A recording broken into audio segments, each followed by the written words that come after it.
give you just 3 examples. So I was going to acknowledge he started to work nation. 1 week down the line, the nation. The 3rd week, it wasn't permission. He told me it wasn't going to work. I said, what? He said that issue and kept on taking nation and just thought it was going to use to work. I said, no, tell me exactly what the issue was. He dealt with the issue. And I told him anytime you need permission, speak with me. We'll walk around it. What I also discovered was that the guy was open to me. He said he used to work in a business center and they weren't paying him well. The arrangement he had with them was that he would be doing some business and that business wasn't coming. And suddenly at the time, a lot of things came. And he thought, if I can take this a little bit, let me record the same. And then look for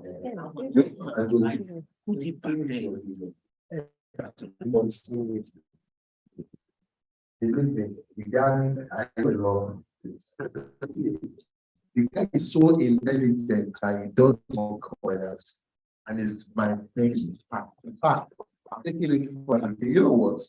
I'll pay your school fees. And I told him, if and by myself, I'm making an inquiry of who he was, because the guy has been low. Imagine when he was in permission, I didn't look in to understand what was wrong with him. I don't have that much patience. This morning I interviewed a driver. And I said, why do you want to leave the work again? Because they are paying you so well. I won't even pay you that much. And he told me, my boss asked him, I said, what do you mean? She said, well, I drive a Lebanese lady. She doesn't even start work until about 9, 10. I don't close until about 11. If she's trying to describe, if I miss the road, she will shout at me. I will get confused and I will just drive her out. And all these things require emotional intelligence. If you understand yourself and the person you are dealing with. And this is where in law we apply. That's what equity really is. Deal with the way they come across. Don't give everybody, give everybody equal opportunity. But people will come across to you different. Now, the last one, because I don't want to take so much of the time. This is very interesting. So this young girl went to school abroad. She came, at first I thought it was the abroad thing in her. She was different from every other person in the office. They put her aside. She was doing her job. She told me from day one, the area of law she wanted. She told me she didn't want to go to court. I said, okay, we'll put you in administrative and secretariat work. So she was doing her job diligently. One day, she said she needed to talk to me at office meeting. Typically, I would ask, what are the challenges you are having? How can we help you do your job better? And she said, well, our challenge is that she can't cope with her closing time. I said, why? She said, well, she lives in Chevron Light. My office is in Ikoyi. That if she leaves the office at 6, officially we close at 6, but if you have work for the day, I will still keep you. You just have to stay back. So my typical Nigerian guys, they will be in the office till 9. In fact, they will tell me, oh God, there's some people who rather just stay in the office and work and be productive till we go and then when the road is clear. And she didn't insist. She asked. She wanted to be closing at 5. And she told me, if I get home, if I leave at 5 by 7, if I get home by 7, if you send me any work to do, I will do. And guess what? If you said that there was a day I had a method, I sent her something at 9. I was expecting her to turn it out the next day. But I tried to make that night, she turned it out. What does that say to me? If I just have to be in the office for 1 hour, get anything from her, what did she might even decide to do? But she's been very productive, whether on-site or off-site. So I need to just say this, that we need a lot of emotional intelligence dealing with issues, and we should apply equity how we deal with this. Thank you. Thank you. I have to give that number of time as well yesterday. So new idea. Okay. I still have about 10 more minutes for this side. Okay.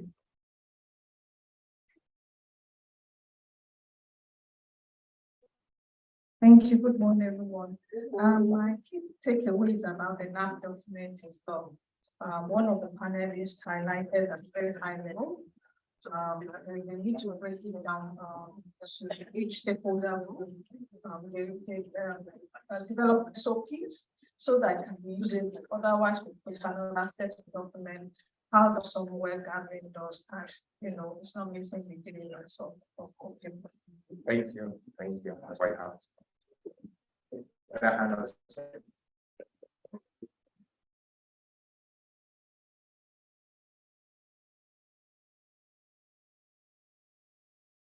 Good morning, ladies and gentlemen.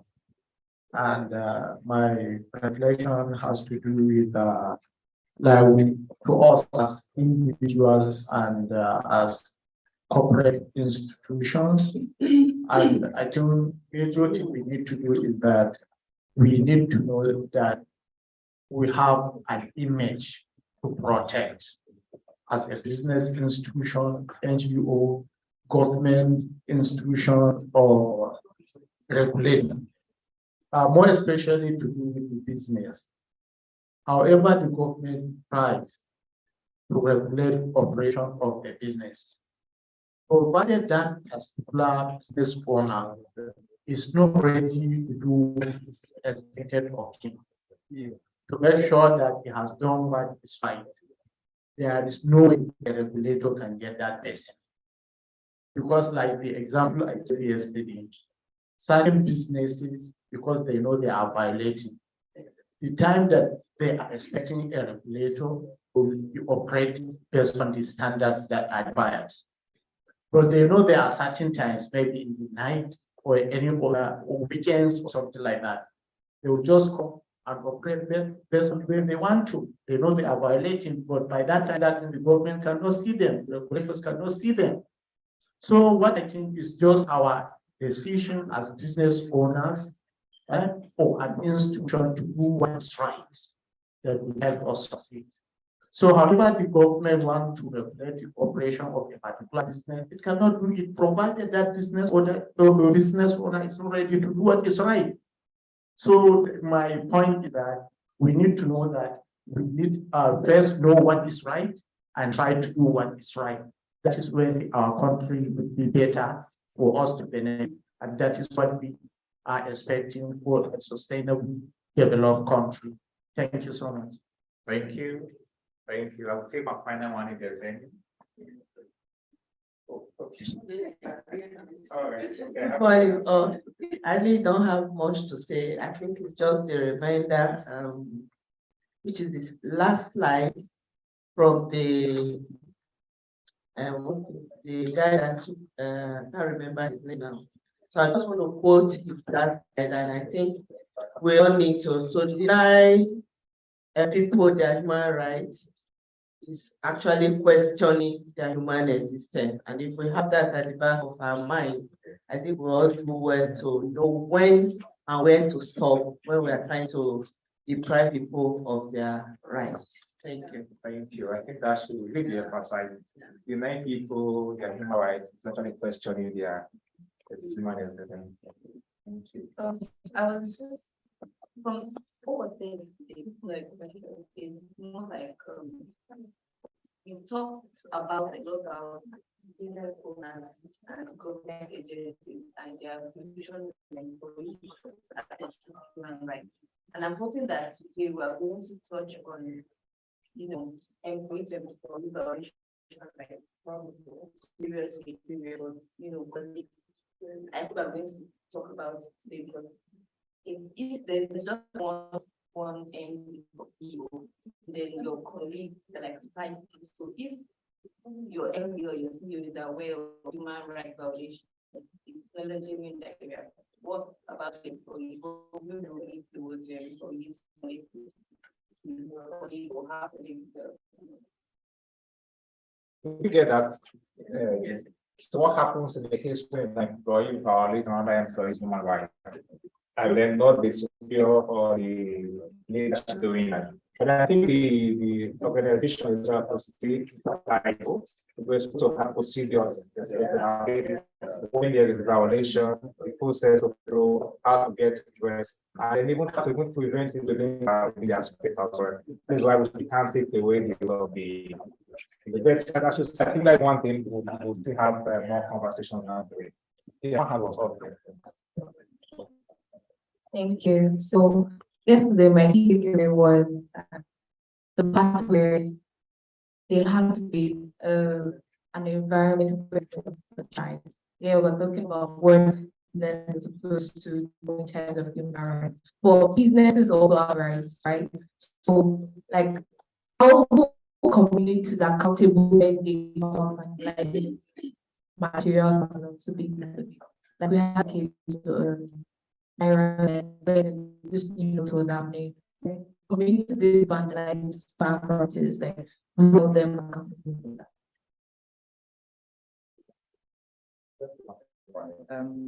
Thank you. Just what so talk to them so those don't like that here. All right, thank you very much. Just my take from yesterday's conversation is yeah, I just want to draw our attention to whatever we are going to talk about today to kind of look at it also from the digital rights my man with the farmer syndrome, of course, I work in the digital rights space, and we do have MTN and what have you. The conversation is gravitating towards extra sector and what have you. So, and also if you look at digital environment, it creeps into every sector, every business. So I think that's something that we need to take into cognizance. So whatever conversation we are going to have is, also so it's digital aspect of that.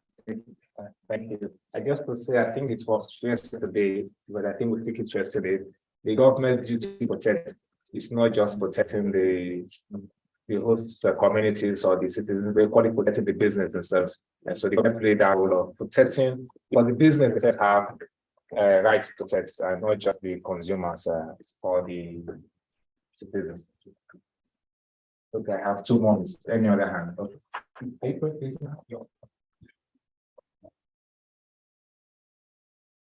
One of the key points for me yesterday was also remembering to be inclusive as we talk about human rights. And in terms of the discussion of Indigenous people versus non-Indigenous people, the vulnerabilities that I have to, the idea that we're, working in a mine environment and if there's any sort of health hazard, is it only for the Indigenous people in the area, or also the non-Indigenous who are also registered for the area? So just keeping in mind, there might be protection of one set of people, very well, but how can we do that inclusive enough that it represents all the populations that are exposed to vulnerability? Thank you. There was something Maria said yesterday when we stepped out. I'm hoping there will be a time to get some ideas from our about it. How to differentiate business disputes, right? Are separate from human rights violation. What caused that was already given an example of the contract they have entered with another business, and then it's like that's a term has been violated. And is that a violation of my human rights or and so how do we differentiate between business disputes? I'm sure it has to say on that, and so that we'll come to that. I'm really doing. We'll have some free time to really get to all that. You have affected already.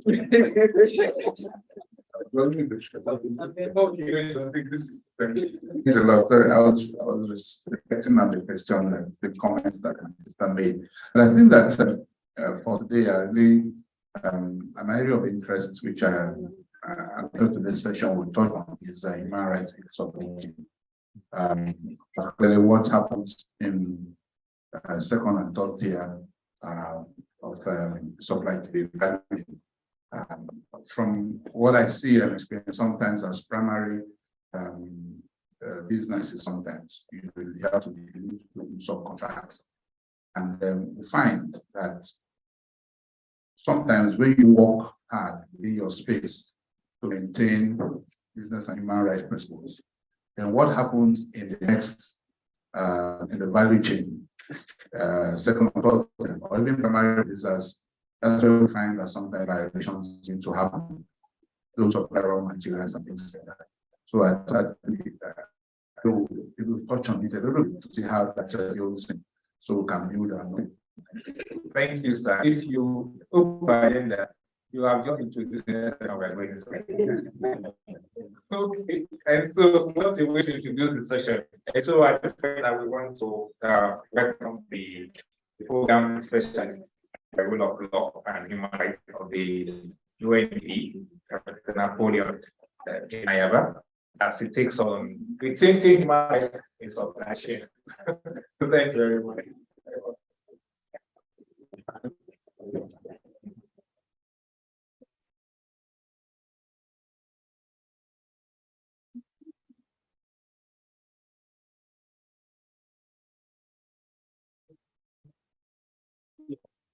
Kevin, take the slide.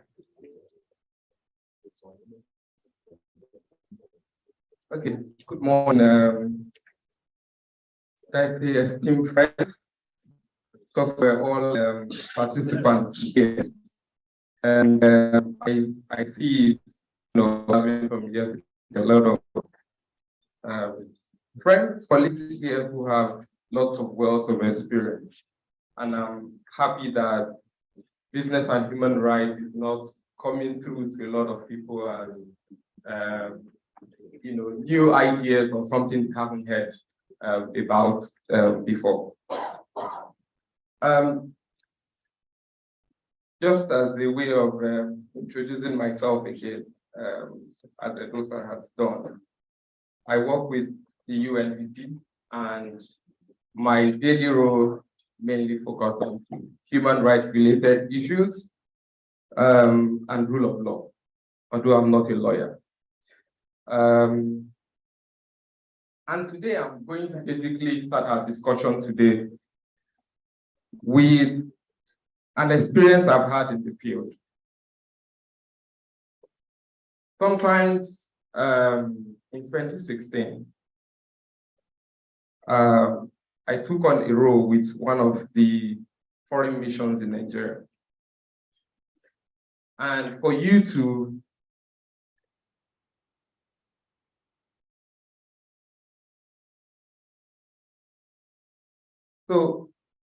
be able to issue out accountability grants, I'm sure civil society organizations here know what accountability grants are. And then, or issue out a commercial contract. So those are the ones you give to the Adam Smith International, the Torchlight International, and the rest of them. There are procedures. One of those procedures require that you do a sort of due diligence assessment. And if you're going to be working within the security space, there is also additional requirements on you. And basically that requirement is just to test whether the institution you're working with are keeping to human rights issues. But there are equally obligations that says we will not shy away from doing human rights issues because an organization is known for perpetrating human rights violations.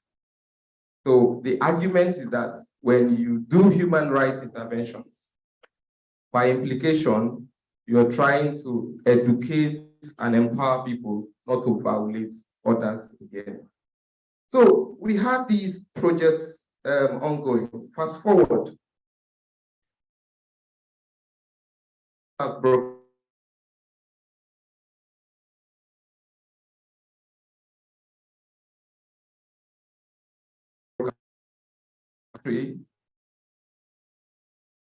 Allegation that the mission has been funding the federal SARS. And that the federal SARS that we've been funding has been involved in human rights violation. So by implication, we've been aiding and abating human rights violation. It sounds like super story. So, I mean, when parliamentary questions come, it's not a joke. You can't go to bed. It's not a joke. So I mean, if you flip that, our top risks are usually categorized around 3 areas. One is fiduciary risk.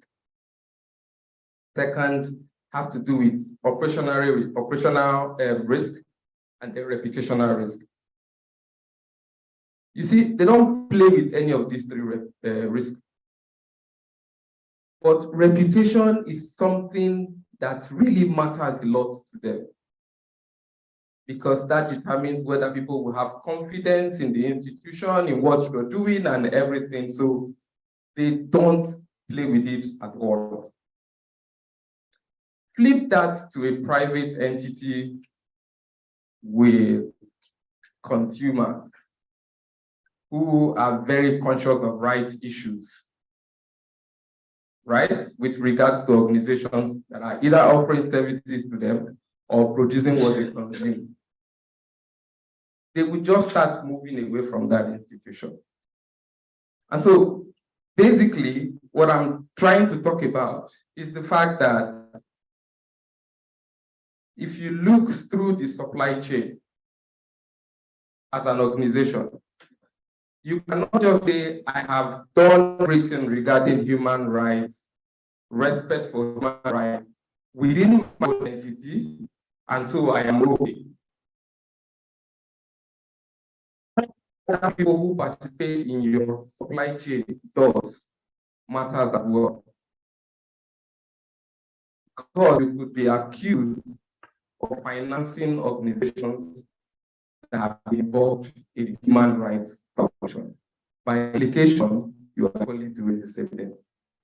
What do we do about people who are financing terrorists? They are essentially the ones carrying bombs and killing people.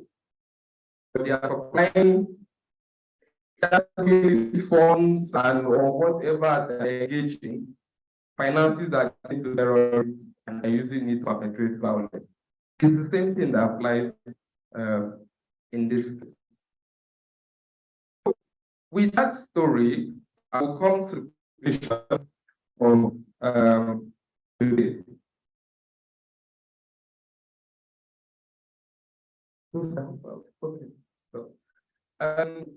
So as I just said, so basically today we're looking at discussion, rethinking human rights across supply chain. And so when some years back, the UN Security, the UN Human Rights Council approved the UN guiding principles on business and human rights. The whole essence is so that they will have a kind of a standard, whether for big businesses or small businesses across the world. As explained yesterday,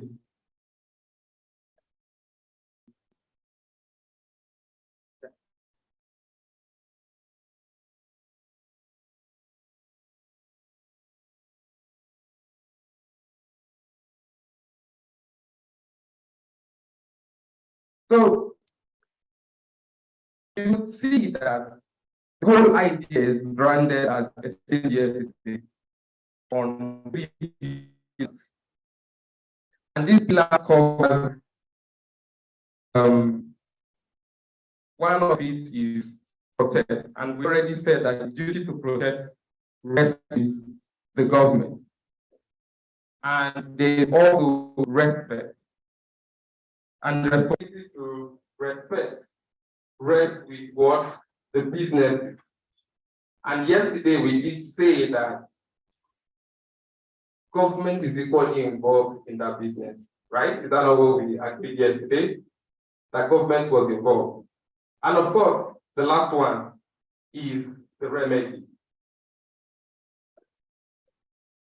Today, my focus is on the second pillar, which is where the businesses come into play. So, according to the UNGP, there is a requirement on the part of businesses. One, to show, and second, no human rights. And for them to show that this too is happening, we're showing human rights, we know human rights. There are commitments that are required on the part of businesses. That commitment says that you must have a policy in place on respect for human rights in your institution. It also says that you are required to do human rights due diligence. Now, this is not a one-off exercise. It is not what you do and go to bed and say, we've done it, everything is all right. It's a continuous process. Human beings are dynamic. The society where we work in are dynamic as well. As a result, we need to keep testing and ensuring. Also, the businesses you're working with, you'll be working with one partner today, tomorrow is another partner, so there is need for that process to continue. And of course, lastly, you must have processes and mechanisms for remedy in the event that human rights issues have been violated. Now, of these three requirements, we have seen in different fora where people say, we think business generally struggles with human rights due diligence. And you know that as required by UNGP, you have a responsibility, right, to ensure that if there is violation, actual violation or potential violation of human rights that your company perpetrates, whether in the course of operation, production, service, or even in the course of engaging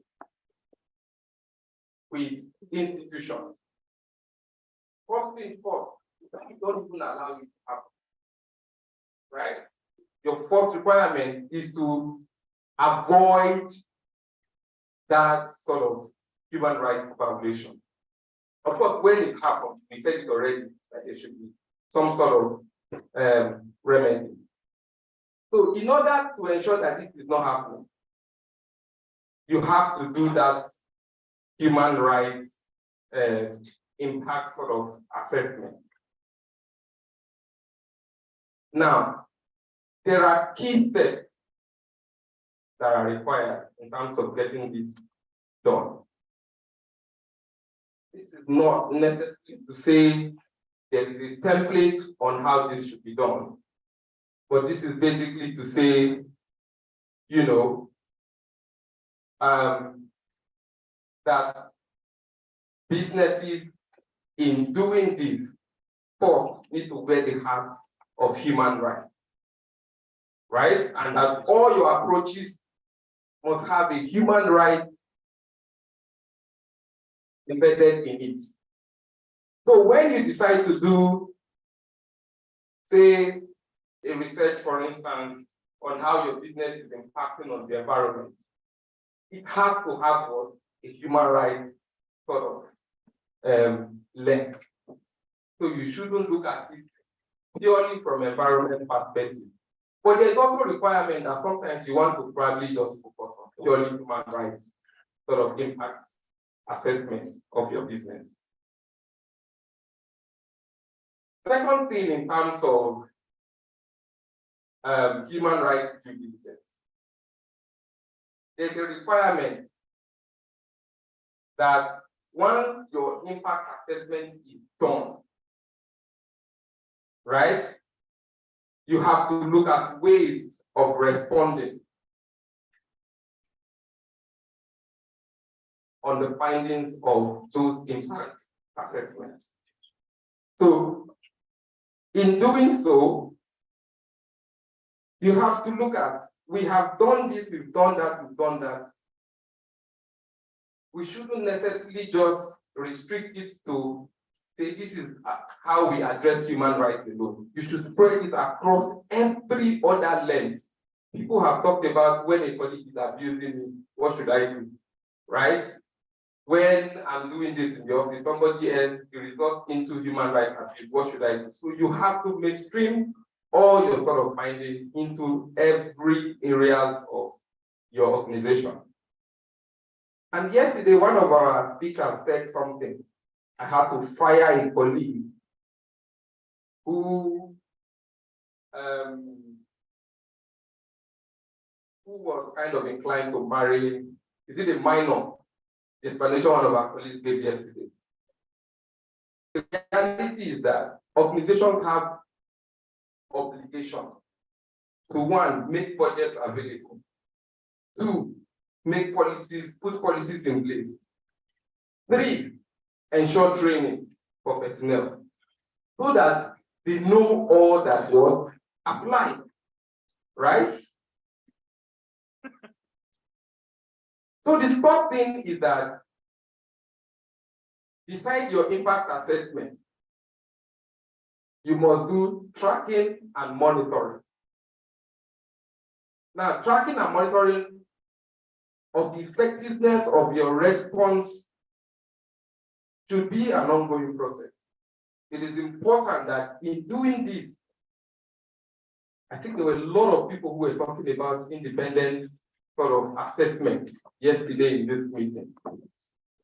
To ensure that people who are directly affected are involved in that tracking and monitoring sort of process of human rights. So you could establish, for instance, a joint company community sort of monitoring team that does human rights monitoring. The last thing is communicating and reporting. Information about due diligence process and impact should be publicly communicated, but in such a way that itself does not become a sort of threat to people, but it should be what? It should be relevant.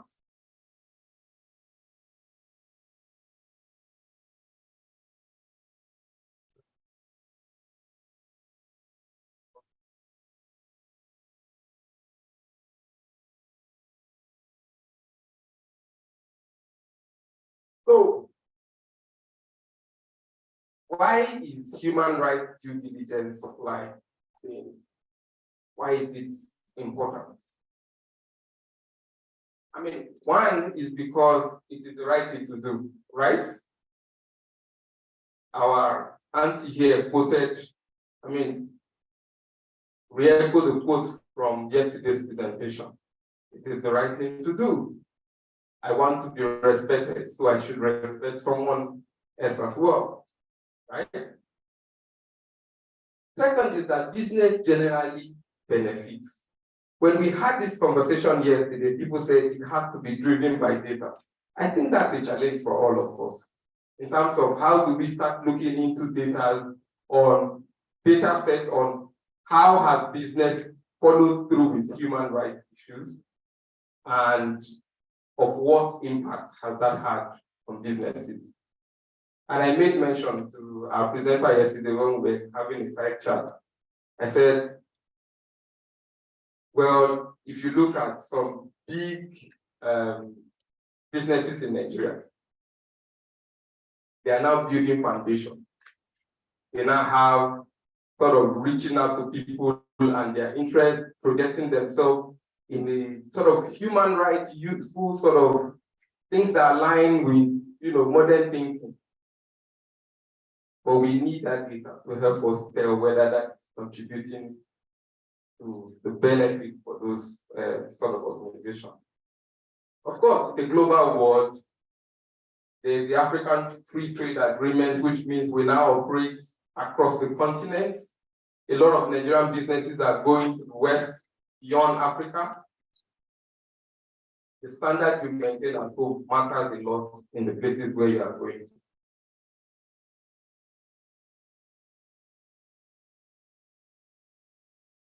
So,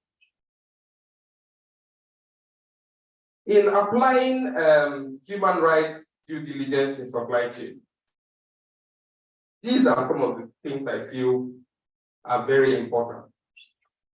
We talked about that if you look at supply chain, it's across from sourcing material to distribution, from one industry to the other.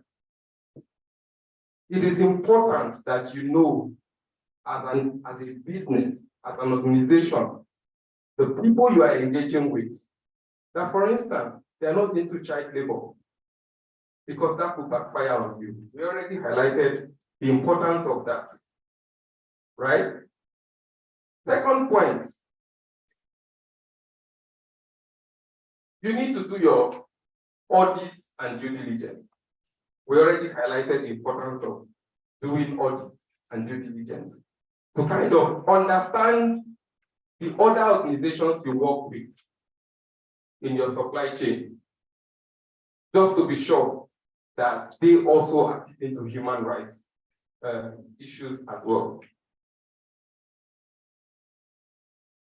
It is now common in many countries of the world that they have legislations and regulations, and Nigeria does as well, of which if you are not keeping to certain standards, of course you will be the talk of the town, and that could have a negative impact on your business.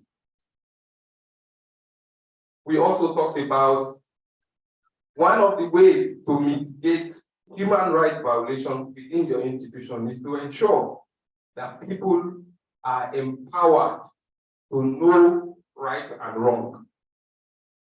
That's very important.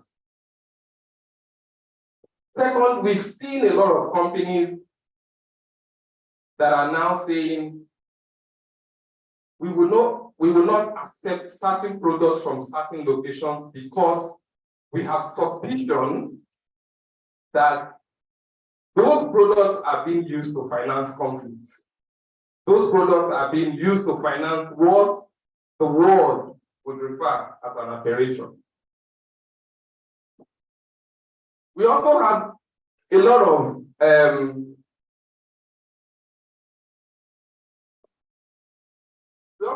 of certifications that are going on globally. The awards my brother talked about yesterday.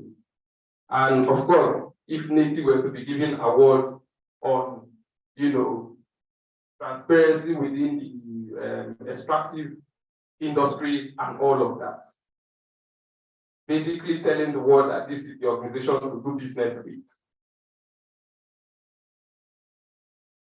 And awareness is, you see that a lot of consumers are now aware. It's a global village. They know all the things that businesses do. They say we suspect that this business is into all of that and all of that. So ensuring that that process is in place equally matters as well, because people will know that you don't take human rights seriously.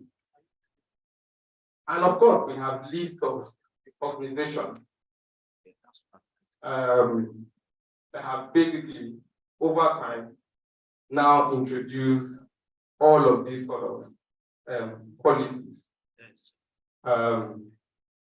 Some have also said that they are introducing policies to ensure that certain raw materials that they use for their production are not coming from sources that are alleged to have child labor involvement.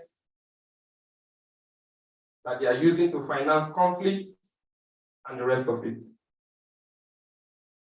So, and of course, the list goes on, and you see Microsoft, Coca-Cola have done the same thing as well. Now, these are points I have already highlighted. To improve your supply chain observance for human rights in your supply chain, that supply audit needs to happen. When I was working as a donor, before I give grant to an organization, I would do the due diligence. The due diligence assessment already have series of questions bordering around a lot of things. I don't just ask them to fill out the document, I go to them, I verify everything they say, where is this document, I talk to people, how is this happening, and all of that, just to find out that it's not just for the sake of saying it. And of course, supply code of conduct is equally supplier code of conduct is very important. That the people who are supplying you products have clear policies around,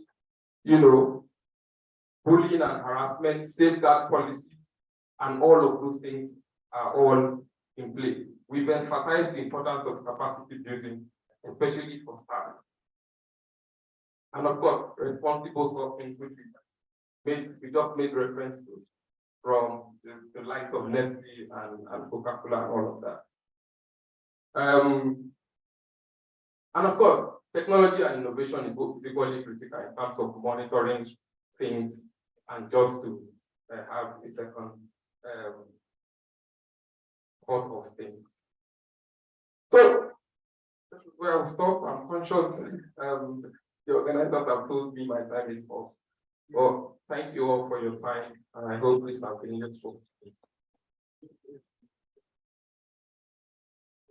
Thank you, sir. I will request this like 10 minutes there because we have reflections are possible. And so, to have any reflections or any kind of question or clarification from the Napoleon. Thank you. This is my friend I brought up this morning. Thank you so very much for the beautiful presentation. And indeed, you just hit nail on the head indeed where we need to be looking in terms of due diligence within the supply chain. But how have you dealt with, indeed from the experience, the issue of responsible supply and vertical supply when it deals with markets? The African market, we understand, is a developing one. And a lot of the raw materials and so on come from various sources. Most of these economies are not developed and advanced in terms of processing as we have in the West. And sometimes we have issues of, these markets saying your raw materials are not up to spec, you've not properly prepared it or packaging your processing and so on. And it's been identified that in a way it's also a way of underpricing some of those inputs. What has been our experience in the likes of cocoa, in coffee, agri products also, but that's where some of the exposure appears to be highest. Not to talk of even minerals where you have child labor, things like that. But most of these are coming from economies that are struggling. So how have you struggled to find or have found a balance between what is ethical and what is actually required in the circumstance? Thank you. Just get one more. Okay, one.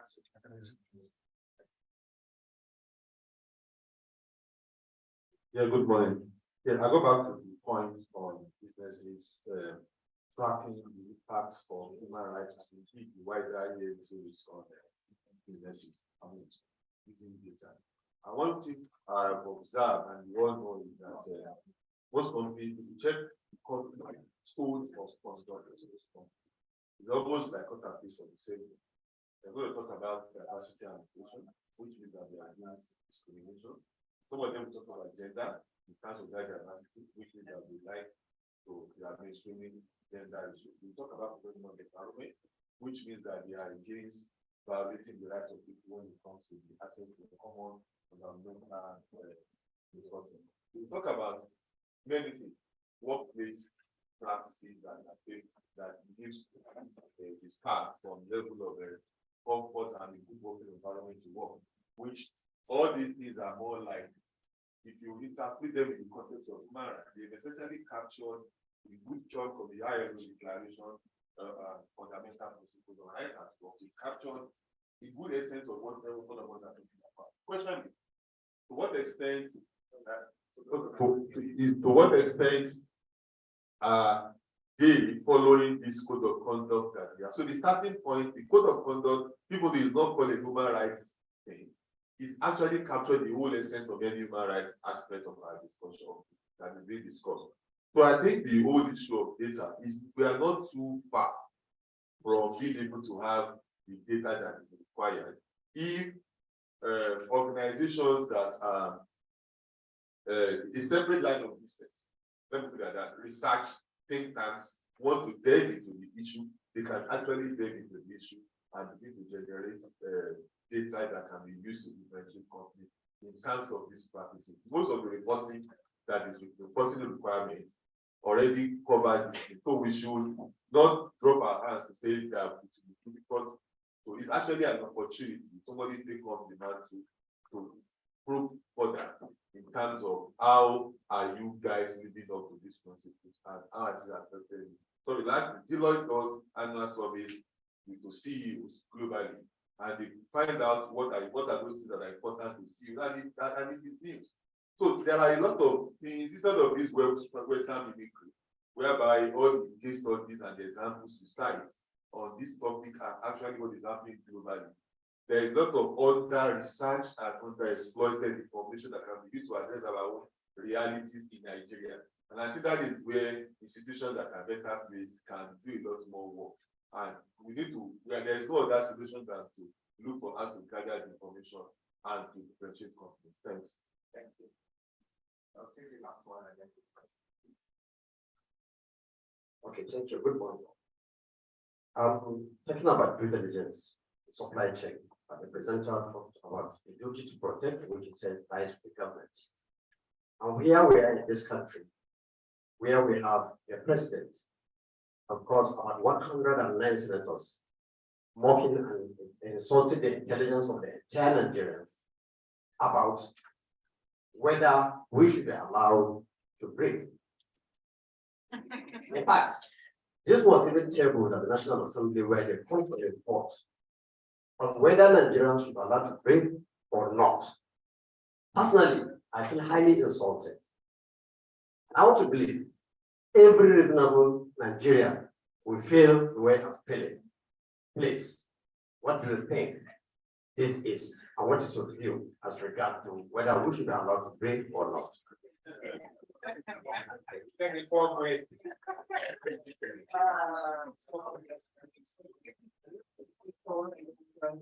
So are there any specific indicators or criteria that can help differentiate genuine human rights impact assessment from instances of greenwashing?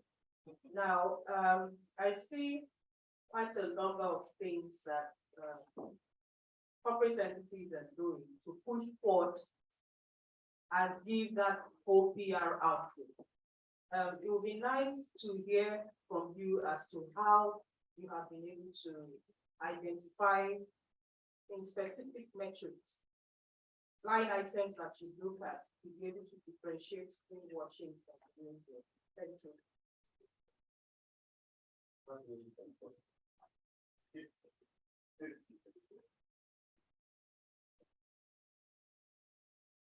So I think the first thing to say is that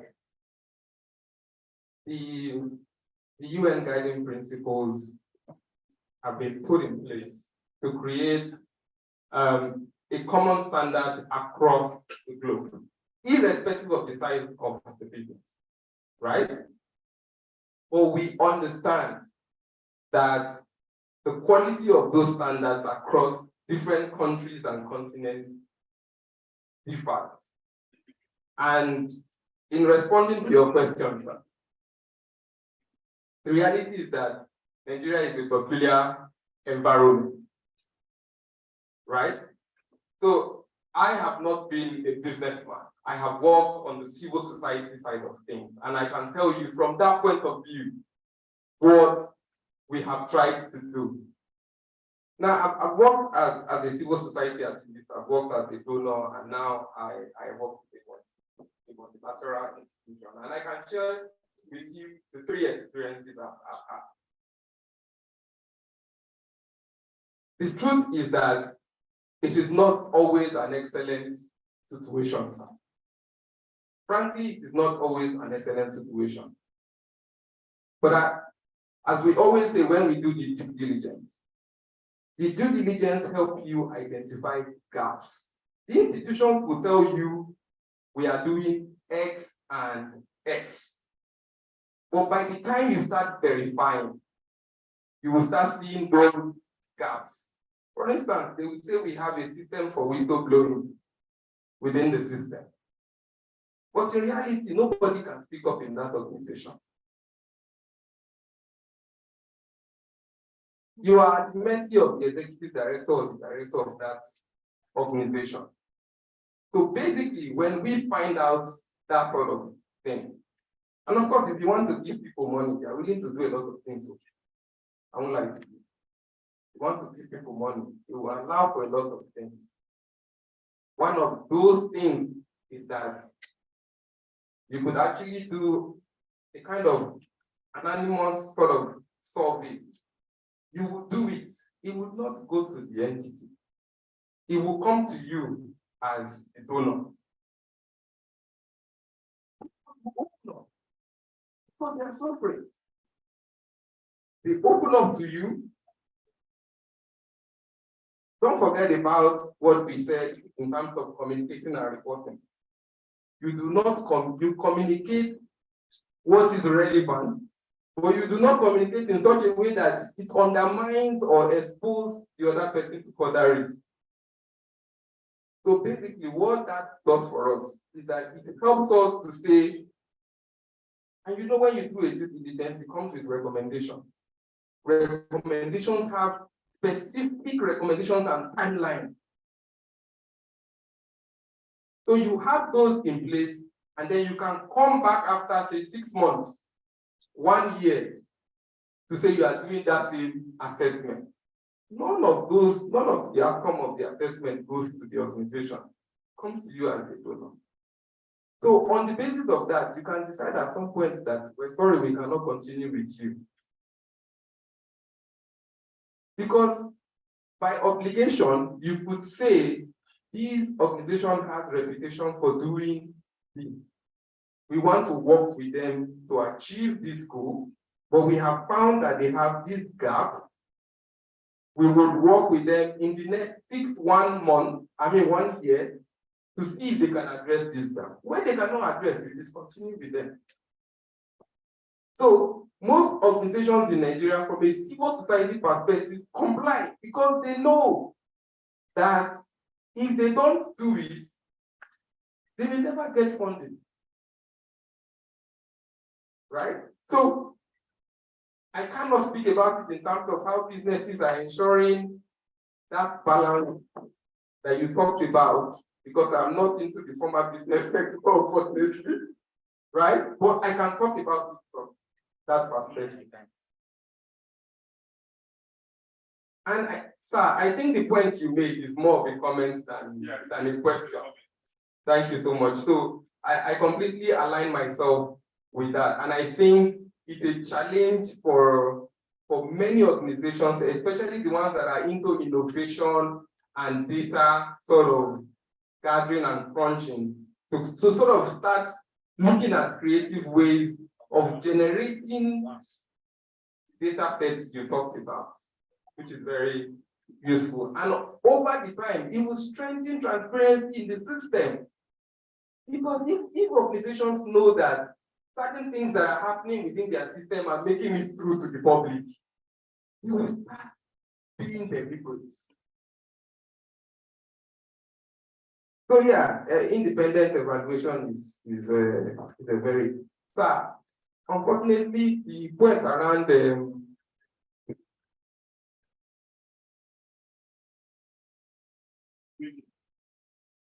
are we or not breathing now?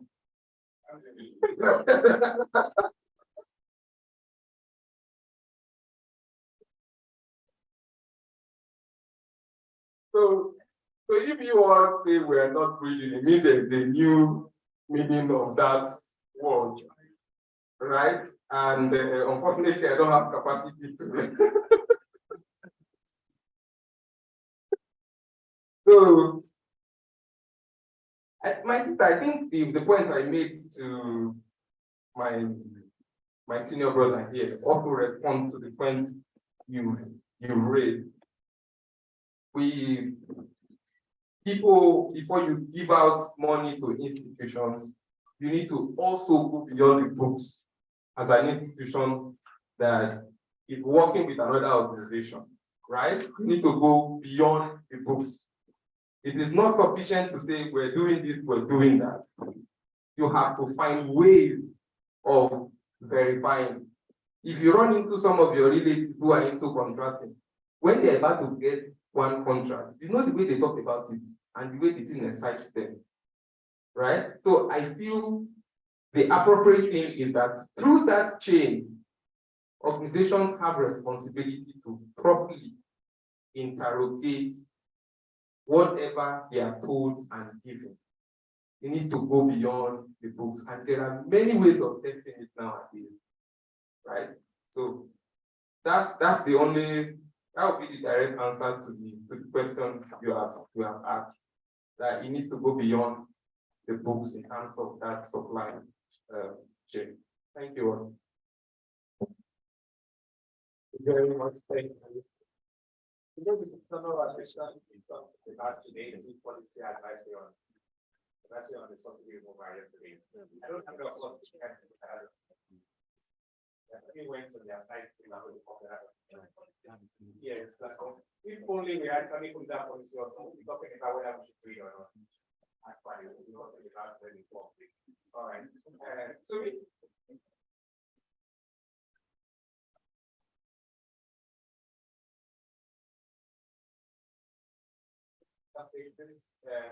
this minute to introduce something to us. It's not your agenda, don't worry. I think we want to try agenda.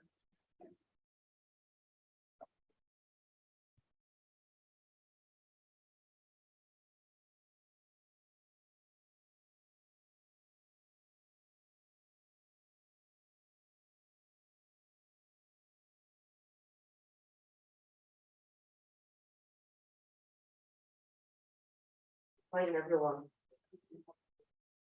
My name is Tony.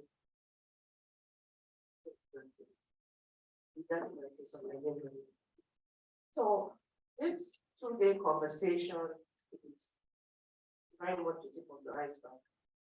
And we all recognize, I think by now, that there are many dimensions to this issue at hand. There are many companies at many levels. A lot of references that we've been making from yesterday to today are companies that have been set up in the Western world and possibly have subsidiaries in Nigeria. Someone at the back also has referenced that there are a lot of the case studies that we speak about are companies set up in the Western sphere.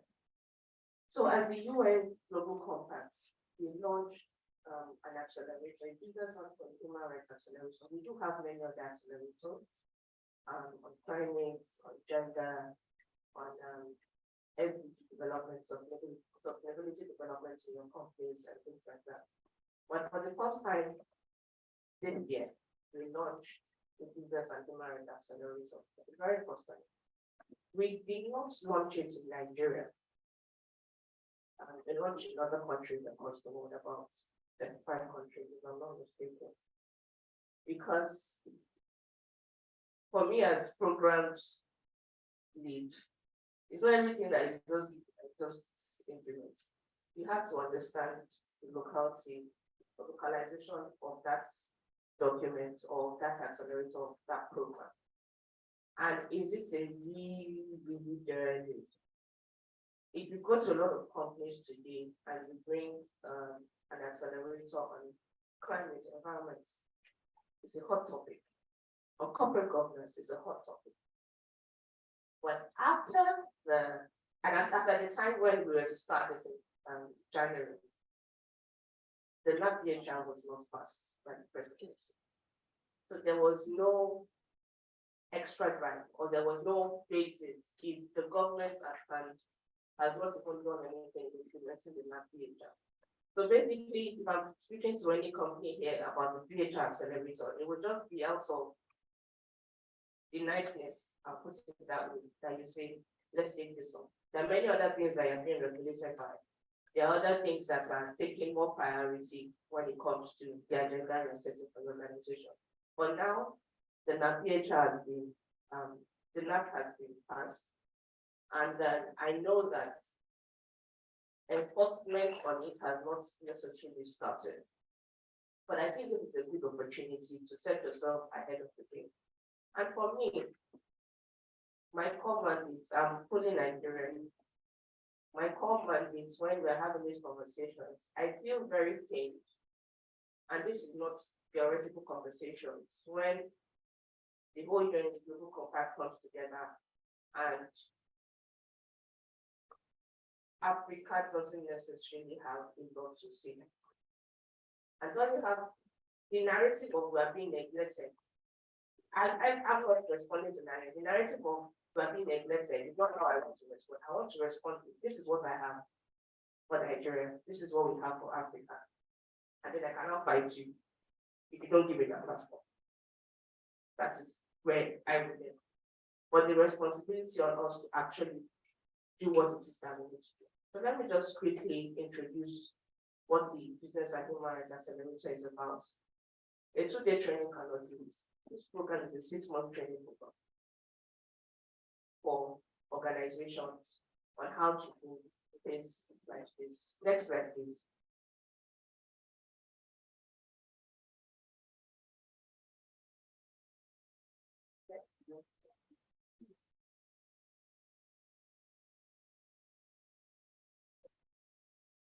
So we've done a lot of code since yesterday, and I think the one that was brought by but you see from another code yesterday, no company that I know of has ever said we don't respect human rights, and then now comes to the point of greenwashing.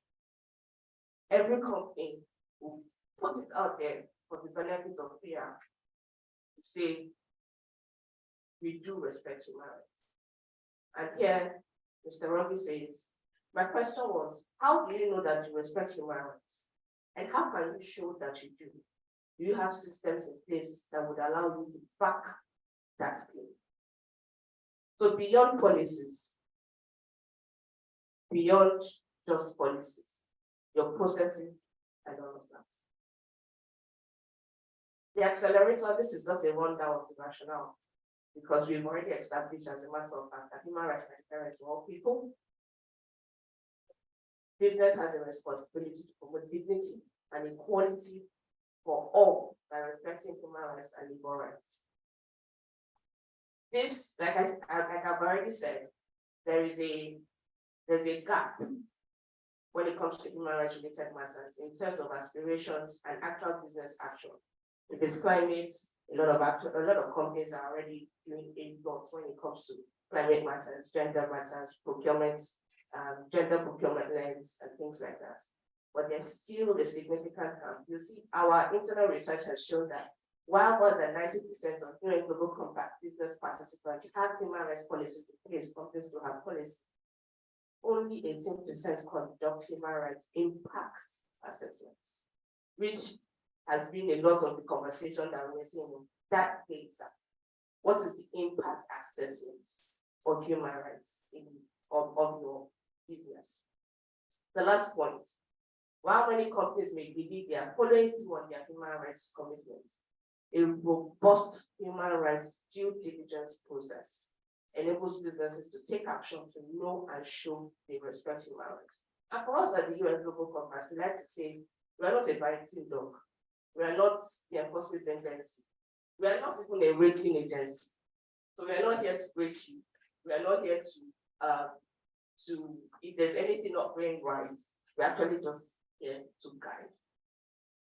Now, the Business and Human Rights Accelerator is aimed at supporting the overall objective of moving the global business community from policy to commitments to action and to respect and support human rights by enacting ongoing human rights due diligence process. And that is what Napoleon has said earlier. It is not a one-day human rights due diligence process. It has to be a continuous, ongoing process. The objective is to set a baseline. Every company is at different stages. So a company who is a subsidiary, who is a multinational, running a subsidiary in Nigeria, has a different baseline because of the mandate from its global headquarters. There's a baseline that has been set. A company who is an indigenous company in Nigeria, but who is a large company, has a different baseline. An SME in Nigeria has a different baseline. So to know where you are in your journey, this accelerator can help. To support businesses to understand their responsibilities in respecting human labor rights in alignment with international standards. To set the bar, the accelerator is, the way we run our accelerators is you're able to engage with other companies across the region. Some programs we run with just Nigerian companies, some programs we run with other African companies as well. So there are a lot of conversations, peer-to-peer learning, exchange of ideas, exchange of challenges, exchange of success stories as well. And then to close the coherence gaps and create greater impacts, connect and learn, just like I said. What you stand to benefit? Companies to participate in the BHR, able to determine where you are, like I said, advance in the human rights journey, able to engage directly affected stakeholders on business human rights impact, which is very key, able to develop an action plan.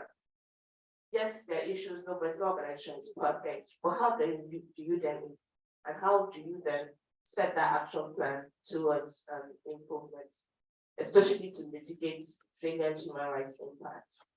Understand previous mechanisms. I think that's access to remedy, which Edosa is going to speak to in a bit. Previous mechanisms of employment and access to remedy, very key. And being able to report and communicate on human rights journey. So this is just the stage or stages that speaks to the accelerator, the core concepts, understanding the UNGPs, we're talking about the UN guiding principles, human rights, assessing risk, determining what parts of the value chain to focus on, which is what Mr. Su from Shell was saying. Prioritizing salient human rights, because they're a plethora of human rights issues. From even in your internal organization, where you get put across the value chain, there are a plethora of them. But how do you then identify the salient ones for you to tackle? And those salient human rights issues will continue to change for time. What might be salient today might not be salient next year. And that's why the process has to be ongoing. Then stage 4, action and evaluation. Stage 5, communication and engagement. Stage 6, remedy and grievance mechanisms. The accelerator is structured in a way that you have on-demand sessions where you can listen to watch at your own time. We have an academy for this, an online academy, where would that be the accelerator tree. So there are on-demand sessions, then there are live sessions, facilitator sessions. We'll have facilitators from ILO, the head office in Geneva. We'll have facilitators from the OECHR office as well. We'll have facilitators from SHIFTS. I'm not sure if you know SHIFTS, that organization that's very much focused on human rights. Then we'll have working sessions as well.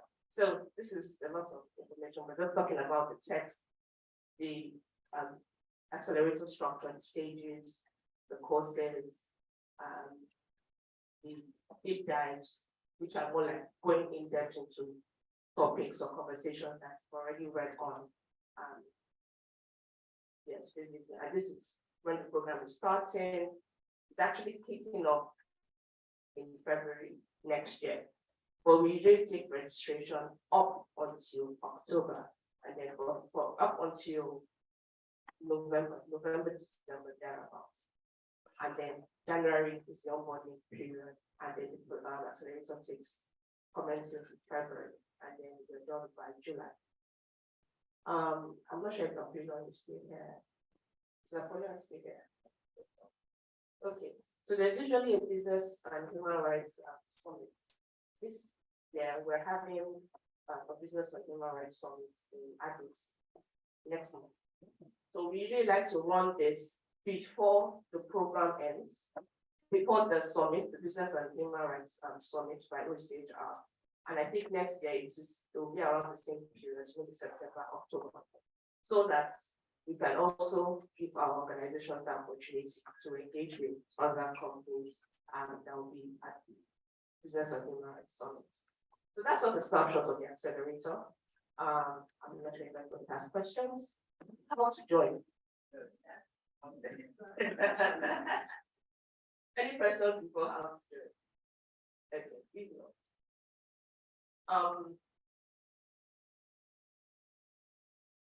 this is open to participants of the Global Compact only. And we only accept businesses. So members of the UN Global Compact are business owners, not individuals. So basically you have to be a member of the Global Compact, your business has to be a participant of the Global Compact to access the accelerator. So that's what we compact. And once you're a participant, have access to all accelerators, all our resources, everything we have to offer. There's no hidden charges. No hidden charges whatsoever. We have different accelerators on climate, which is currently running. NGX is a part of that. Wando is a part of that. Steplat is a part of that. Access Bank is part of that. FCMB and companies like that. We have accelerators on data, but those are many other accelerators that run. And we want accelerator based on interest of organization. So if next year we have a lot of companies saying we want an accelerator on gender, we then want that because we recognize that that's the need available. So this is just speaking to the structure of the program. Like I said, the 6 months program focused on deep dives, e-learning, peer-to-peer. That's about it. Okay, so this is just metrics from last year. I said 35 countries. Just last year, we had 650 companies take part and over 1,000 participants taking part. And this is just testimonial. So to become a participant of the Global Conference is actually fairly easy. It's nothing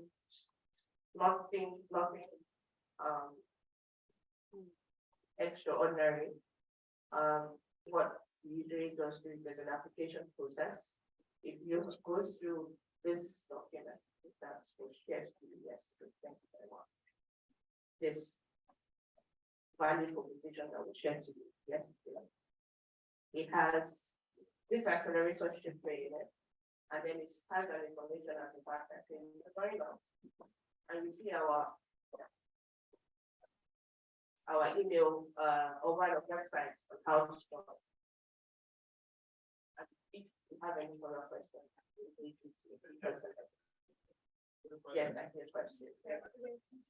We mentioned a lot of big companies that are members of the Global Compact.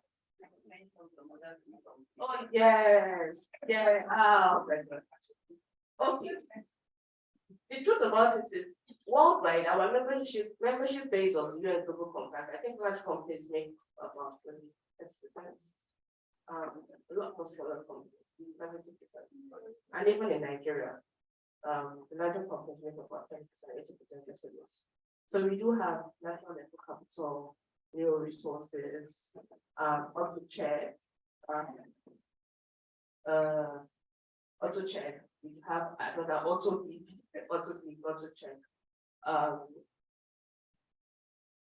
The truth about it is SMEs that we found that SMEs are usually the ones that are very, very eager when it comes to their accelerators or even the learnings. Because as the mandates or from probably the organization that they engage with or the organization that they are on their supply chain on the vendor base, it is a requirement for them that they have to do this. So it's very much open to SMEs as well. A lot of even CBI, a member of the Global Compact, integrity organization as a member of the Global Compact as well. So quite a number of SMEs as well are very much engaged with the Global Compact. And if you have any other questions, you can always reach out to me. Thank you very much.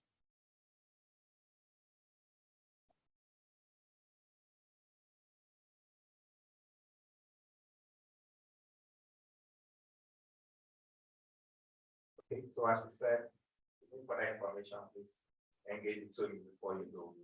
And then the African business and why I come up with them. It's a market in the that is 57 in a bit. Who is attending that forum then?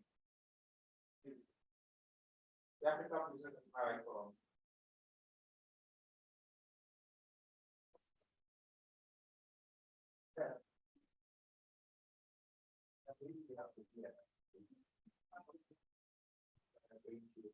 Please, can you put up the other slides on access to them? So you have to read some to it. That you have to keep us to that.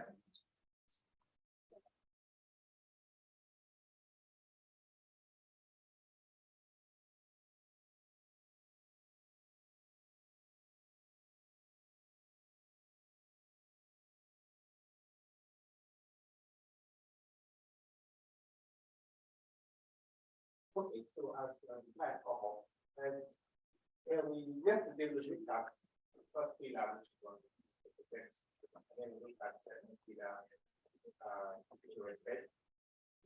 Then we can understand the last one and less for all of it, which is the answer to the learning. And so when you look at the why pillar 1 and 2, are actually looking at prevention. Pillar 3, which is the answer to remedy. Actually people have a response. All right. Okay. Thank you.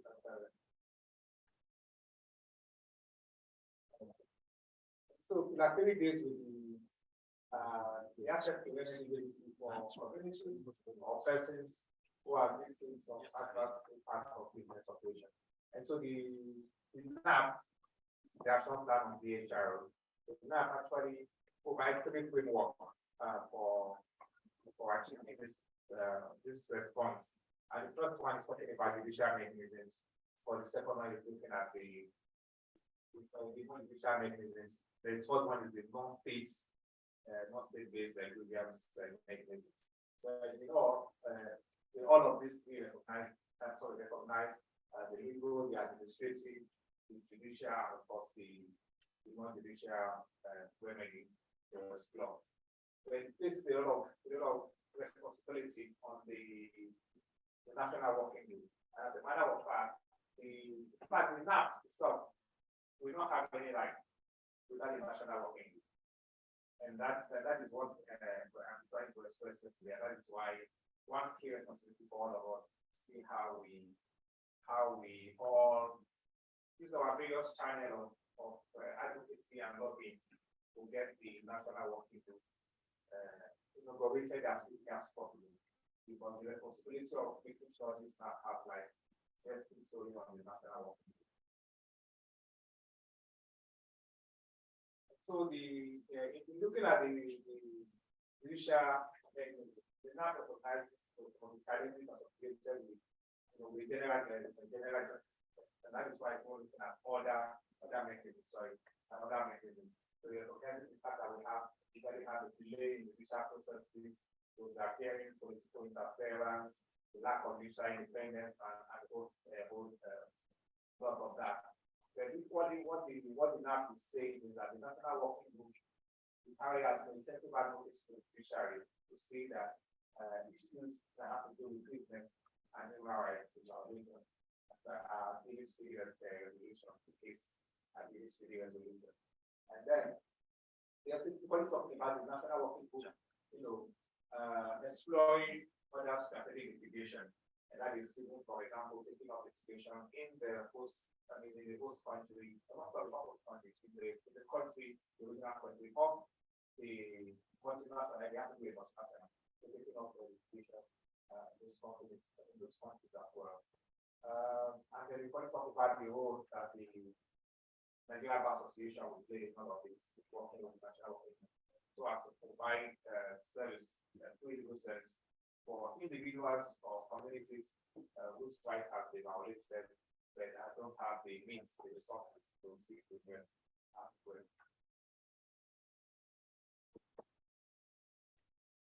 Then the non-judicial mechanisms is looking at the role of the agencies, regulators play in terms of providing access to remedy for any individual or community that have been so violated. For example, you mentioned the role of the Human Rights Commission, for example, because of that regulatory role they play in some of these businesses. Communication Commission, NAFTA, and BCC, and all of that. So giving them some level of responsibility to see how they use their regulatory function to ensure people get access and they get access to remedy when there are violations as well.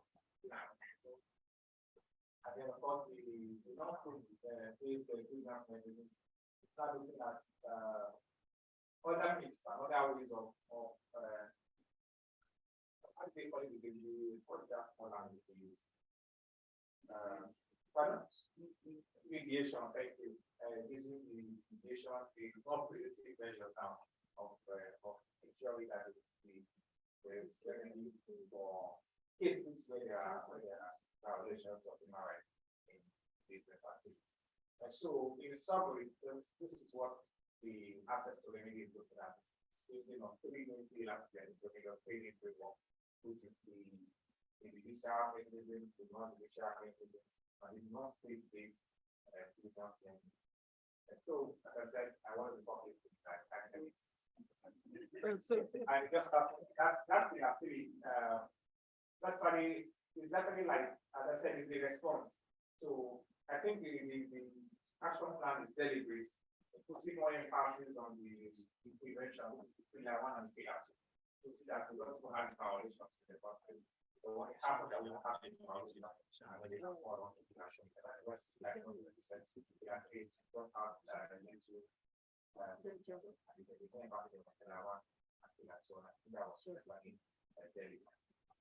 okay. Yes, sir.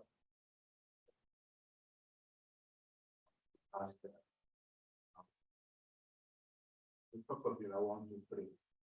I was actually interested in this access to remedy. And what we see in the field from the vision of the high level of rights of even on the ground. When we operate in the field, when we interact with communities, we find that it's a lot of things. How is this being dealt with? Build capacity of people on the ground. I mean, if you don't know your rights, then even when it's being trampled, they will not. Thank you. As a matter of fact, as I said yesterday, I was just giving like overview of what the previous pillar we're looking at. So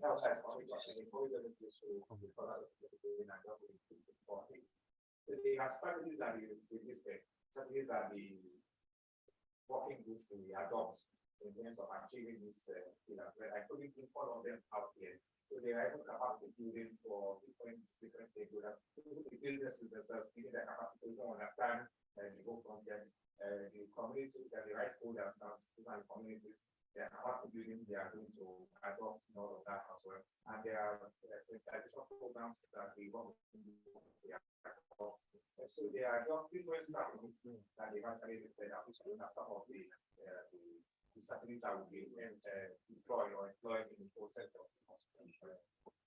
implementing the action plan. So again, that was where the national working technique implementation that will guide all of these their works. That's what we're going to start. I will tell you.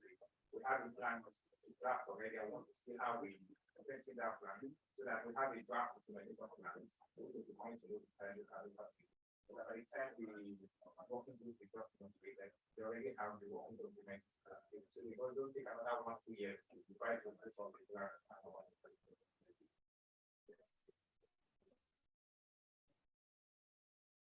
Well, conversation going on. Going through the document Nigeria is very have a rich resume of human capital. We have a Nigerian who is a member of the United Nations working with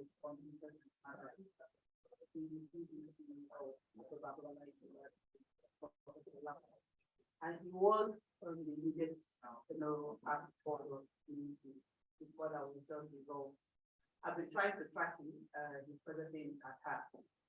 And he has done a whole lot of work. I have over 150 publications on just business and human rights. Qatar also on the but and I said he's subject matter expert on a lot of those issues. So I was thinking while we're trying to launch the take off on this program. It's very, very good to have an expertise and experience on these issues. We look at whatever plan that we have. In fact, the good is the member of the body, but he's a young man. I think he's the youngest academician to be an ACN at 37 or thereabouts. So he's always on the move. He's always very excited to work on this. On things like this. So it's just a suggestion I'm making that we actually do need him. He can create a lot of access, for working group on this, so that at the end of the day, we'll have a proper alignment. I know you're going to local contact or using on this. We'll have a proper alignment with, what the United Nations working group is doing on this, and then make it easy for those some of the things to be coming up with implementation and back home. Just a suggestion. Thank you very much. As a matter of fact, I think the last conversation we're having in terms of how the working group I think it was even mentioned at that time saying the working group when we set up, we need to work with experts. We need experts in place for whatever they are doing. Because the working group is a small group. And then, of course, we have experts that are really experts in this area that are more using the part of work.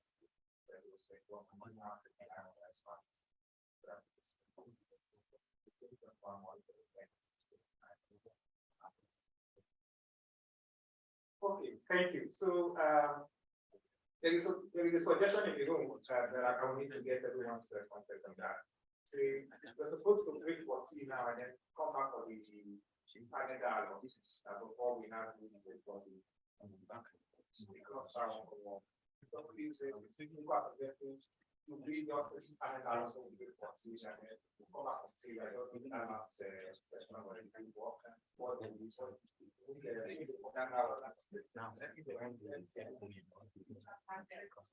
Final report. Any other? We have to go final. We have to go.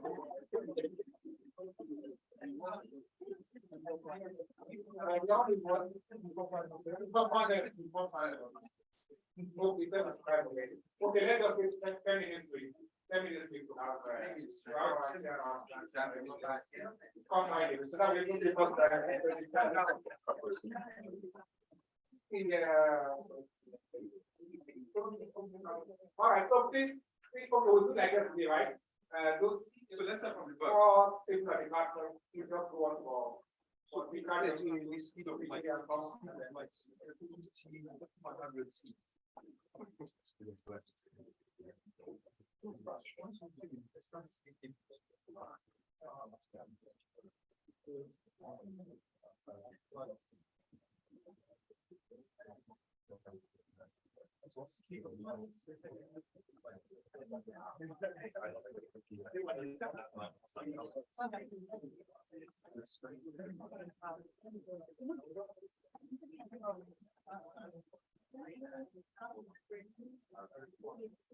so while we wait to get to our talk, please use the time to network.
Able to just play like even if it's just in soft music online while we are doing it. So people just some people are just and say no sound.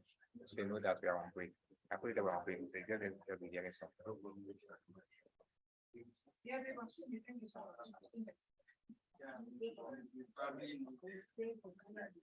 Many things that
Why?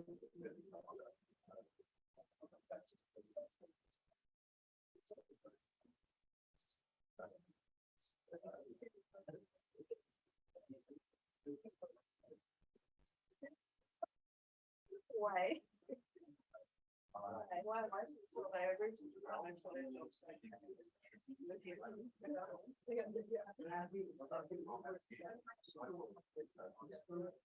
yes.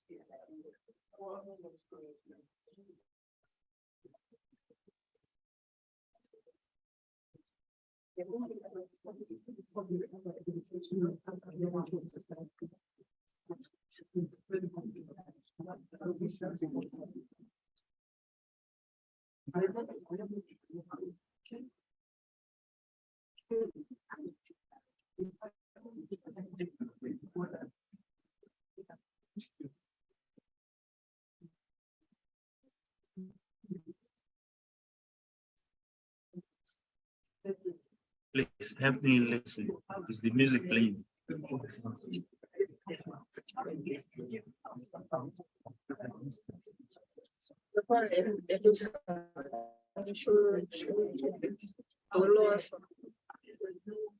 Ask him.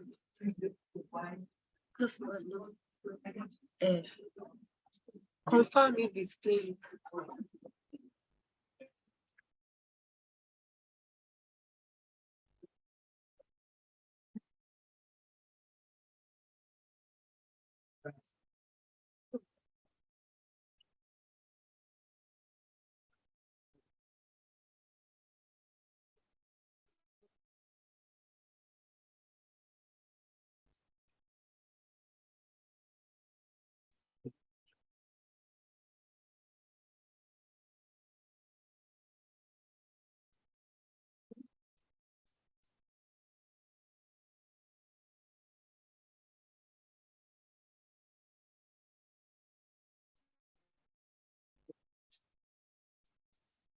Okay, so I was listed before, but I have one already. Somebody listed to this 17 points, but I have one already. So who is the owner of this? Who is outside, right?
Ayatollah Bravo. Now, I'm going to, now, this, I don't know whether this or this. Ayatollah Jagun, she's a board member of the United Nations Global Compact Network, Nigeria, and she is also the thematic head anti-corruption workshop of the same organization I've just been permit me to take a seat here. So before we go on, we will be talking on the topic, stakeholders' role towards achieving effective implementation. Sorry, excuse me. Our topic again is stakeholders' role towards achieving effective implementation of national action of business and human rights. And without wasting much of our time, like I said, because we are behind schedule, I'll be directing my first question to Mr. Friday. As civil society organizations, what are the common challenges you have encountered?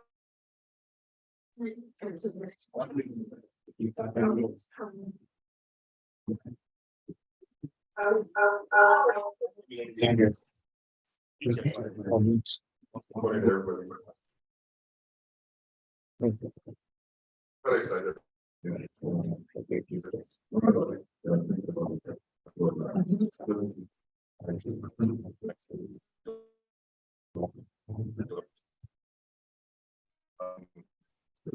So the humanitarian program where it's an international NGO basically, where we found out while providing services to community members who are internally displaced, affected by the insurgency in the Northeast. It was quite interesting to see that we had provisions for child protection, health, nutrition, and food distribution. And on the side of food distribution, we found out that while we had a couple of private sector organizations supporting organizations up in the north and the IDP camps most especially, food that were distributed from the southern part of Nigeria to support people in the community were being stolen by government officials. It was, well, one of the interesting findings. Secondly, another finding was funds that were supposed to, so there were different strategies to food distribution and also cash transfers. So on the side of cash transfers, we had dealings with, what do you call them, stores in the Northeast. Basically, you have a cash card where you can access those stores to get food for a month, about 20 to 30,000 a month, thereabouts. But in the process of doing that, there were also fraudulent practices going on with the stores. And another finding was while they were giving these cash transfers initially to the, so in the Northeast program, in Nigerian programs, it is identified previously that the men were the head of houses, right? Then it moved to women because we found out that while you were giving men the money for to support their family, a household of 5 to 7, they were carrying the money to go and marry wives. No, those were just findings. But it will interest you to know from what these experiences for me look like, why I had to move from that sector to where I'm working now currently. It's more around the corrupt practices that happen in these places and how we're able to address it and the impunity basically. So there's basically widespread corruption, but I'm also encouraging and calling on everybody to join the accountability work, to join human rights work, because it's very pertinent to see the things that are happening out in the field. So one of the findings for me is corruption and impunity in the community, where we work with governments, private sector, and all of us. Then as well as, we all know SDG 16 talks about weak institutions, the rule of law, and all of that. It's very critical to see those are serious challenges. We just brought up conversations that happened this morning on human rights due diligence. I don't think it's, well, the conversation is human rights and business. But we also have to look at the broader view of how this has happened and affected what we are finding from government institutions and the business practices as well. So weak institutional legal frameworks, lack of independence of oversight institutions. I'm not sure I want to talk about the FCC or ICPC and the independence that they are supposed to apply in doing their job. But you find out we also have political interference. So sometimes I try to define what a political will is. when we say political will to fight corruption, like in the last administration. In those instances, you find, so an organization like EFCC or ICPC has been designed by mandates to do a job. But why do you still need political will and all of that to help them do their work? So those questions are what we are finding from those challenges in those places. However, we also have lack of transparency. We talked a lot about the supply chain this morning. And one of the things we've also seen as challenges, not just in business, but also as well as in government, is the lack of transparency. Recently, the Corporate Affairs Commission has launched the Beneficial Ownership Register, where you also have people who are behind the scenes in companies to come forward. But nevertheless, there's also the question of being accountable and being transparent. So, for instance, beneficial ownership or fiscal transparency can demand you to be transparent. Like I come to a company and I'm like, oh, what's happening in maybe River State, one of the communities where oil is being produced.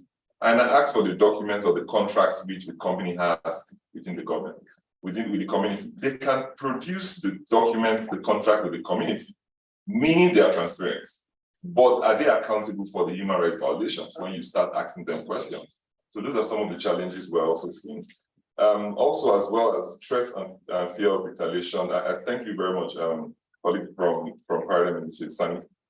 We also talked about so another reference would be what has happened within the NSAS movement. I think we also have to bring this largely to the forefront, talking about digital rights and how this has happened with mostly journalists who have had access to information and released information.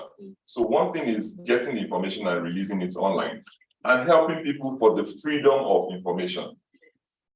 But you find out that once you do that, people will come for you.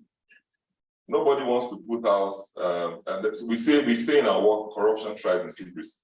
So most times you don't want to put the validated documents out in the public, otherwise they're going to come for you. So there's also the fear of retaliation and threats. Lastly, I would like to talk about cultural norms on what we see as normal. Most especially, I was talking to colleagues yesterday and we talked about grazing of farms. We also talked about facilitation payments. Sometimes we don't define these things as bribes, right? But these are norms that every normal day we just, oh, please help me do this, help me. We need to now have to rethink how these things affect the young people out there. Young people now see this as the norm, and they grow up to come to say, oh, I'm going to get my driver's license. Okay. These are little things that happen around cultural norms and behavioral change programs, which we now start to have a rethink on how we approach things as human beings and the ideal world, like we talked about, and the realistic way of doing things. But yeah, I'll stop there for now. Thank you so much, Mr. Ode. I think one of the greatest things I picked out from his whole speech is the level of corruption that is so, I don't know how to embedded in us. And this takes me to the next question, which I'm going to refer to Madam Cynthia. And what are some of the gaps you have noticed in business integrity in Nigeria? And when we are talking about gaps, we are asking also that what have you done? What have you noticed in relation to Nigeria as peculiarly Nigeria? What have you noticed are some of the business integrity gaps that you have noticed in your works?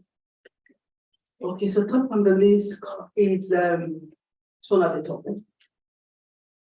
In the sense that whatever changes you're trying to make or suggest to an organization, if the head of that organization is not interested, or is showing a different body language, or engaging in certain activities, then those below will just follow suit.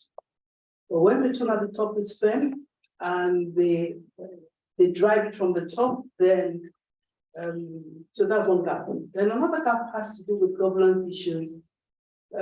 So we have, well, I don't want to call them mundane. They're not mundane. Governance issues. So the board level, the board. Even if it's just 2 members, most times there are no boards. Management, what kind of boards? Is there a management, or do you have one person who is the head of HR, and the accounts, so there's no management at all. Then finances, do they have financial statements? Let's leave auditing. Do they even have financial statements? Or you have a situation where this particular story, sorry, I have to Okada Air. The guy just comes and asks them, okay, so how much have you made so far? He just takes the money and he goes. So there's no financial statements, not to talk of auditing. Then another gap has to do with policies. Do they have policies at all? So policies like code of conduct, maybe an anti-bribery or anti-bribery policy, or a whistleblowing policy, effective whistleblowing policy, not just on paper. Then another gap has to do with regulatory reports. They report to the regulators. Those are gaps that that we've noticed. Now, as to the interventions, because the CBI is an organization that works with both private and public sector to push for individuals that would choose integrity over corruption. So we've done work in both spaces. So for the private sector, just up until recently, we had collaborated with the NGX, and we were the one running the corporate governance rating system for quoted companies. Okay, certain structures in place, certain policies in place, and then we just verify that those structures you actually have them. And also fiduciary duties of director, are they aware of their fiduciary duties? And then on the stakeholder side, we had surveys to find out if actually what the company says they do, their stakeholders and corroborate that. And there are a lot of interesting stories surrounding those corporates. I won't go into that. Then on the public side, we have this collaboration with the Maritime Anti-Corruption Network. They have about 180 members, and they control about 70% of the water tonnage business in the world. Now they wanted their mission to collaborate to have collective action with the different port states where they do business. So Nigeria was one of, was the first one they started with, and we collaborate with them on how will I put it? So they wanted a situation where the level of corrupt incidences in the country will be drastically reduced. And so in 2012, start from 2012, we have collaborating with a number of government agencies. We have the corruption risk assessment done, and we realized that the first thing that needed to be in place was SOPs for agencies. They were encouraged to do their SOPs. That's already ongoing, and then adherence to those SOPs, and we will not really monitor, because the maritime agencies report to the Federal Ministry of Transportation. So working with the Federal Ministry of Transportation, we usually have regulatory conversations just to bring them to a room, so tell us how far we've gone with complying with the SOPs you developed, even though we know there are a lot of gaps in the SOPs.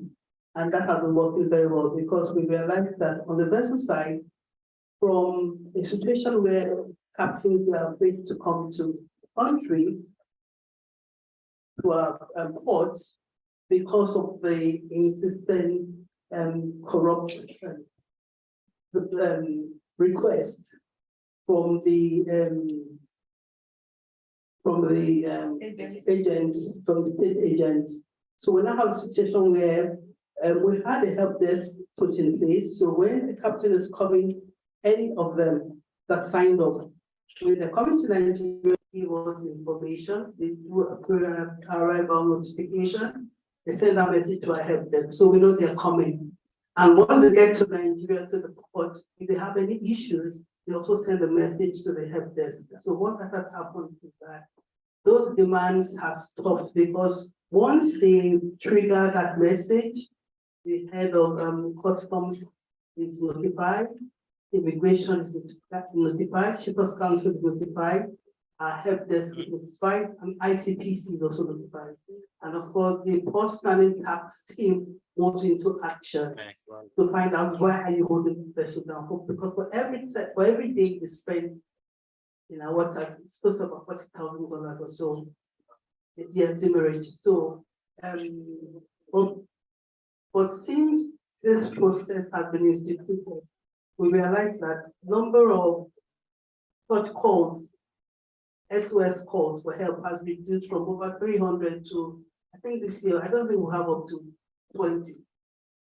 And it's interesting, once they come into the ports and they know they are NACN members, they buy market, because they know whatever they do is being treated, reports have been made. And then we now decided to, that was on the vessel side, so we decided to go on the cargo side, but we are still trying to work that out. I'll just leave it, I'll leave it here for now. Thank you so much again, Madam Cynthia. And what she brought out for me was the tone at the top, management decision. And this is something very, very common. I worked in the private sector almost all my life, so I went independent. And one of the things I know we do is once others say a thing, it does not matter whether you the junior staff, know something better, or that decision stands. And this is the Nigerian factor. I don't know how we are going to address that. My next question is to Dr. Kelechi. And I know I've been in a number of events where I hear you speak about host communities and all of that.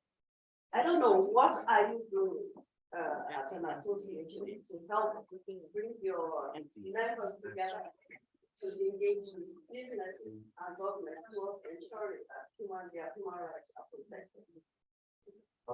Thank you very much for that question.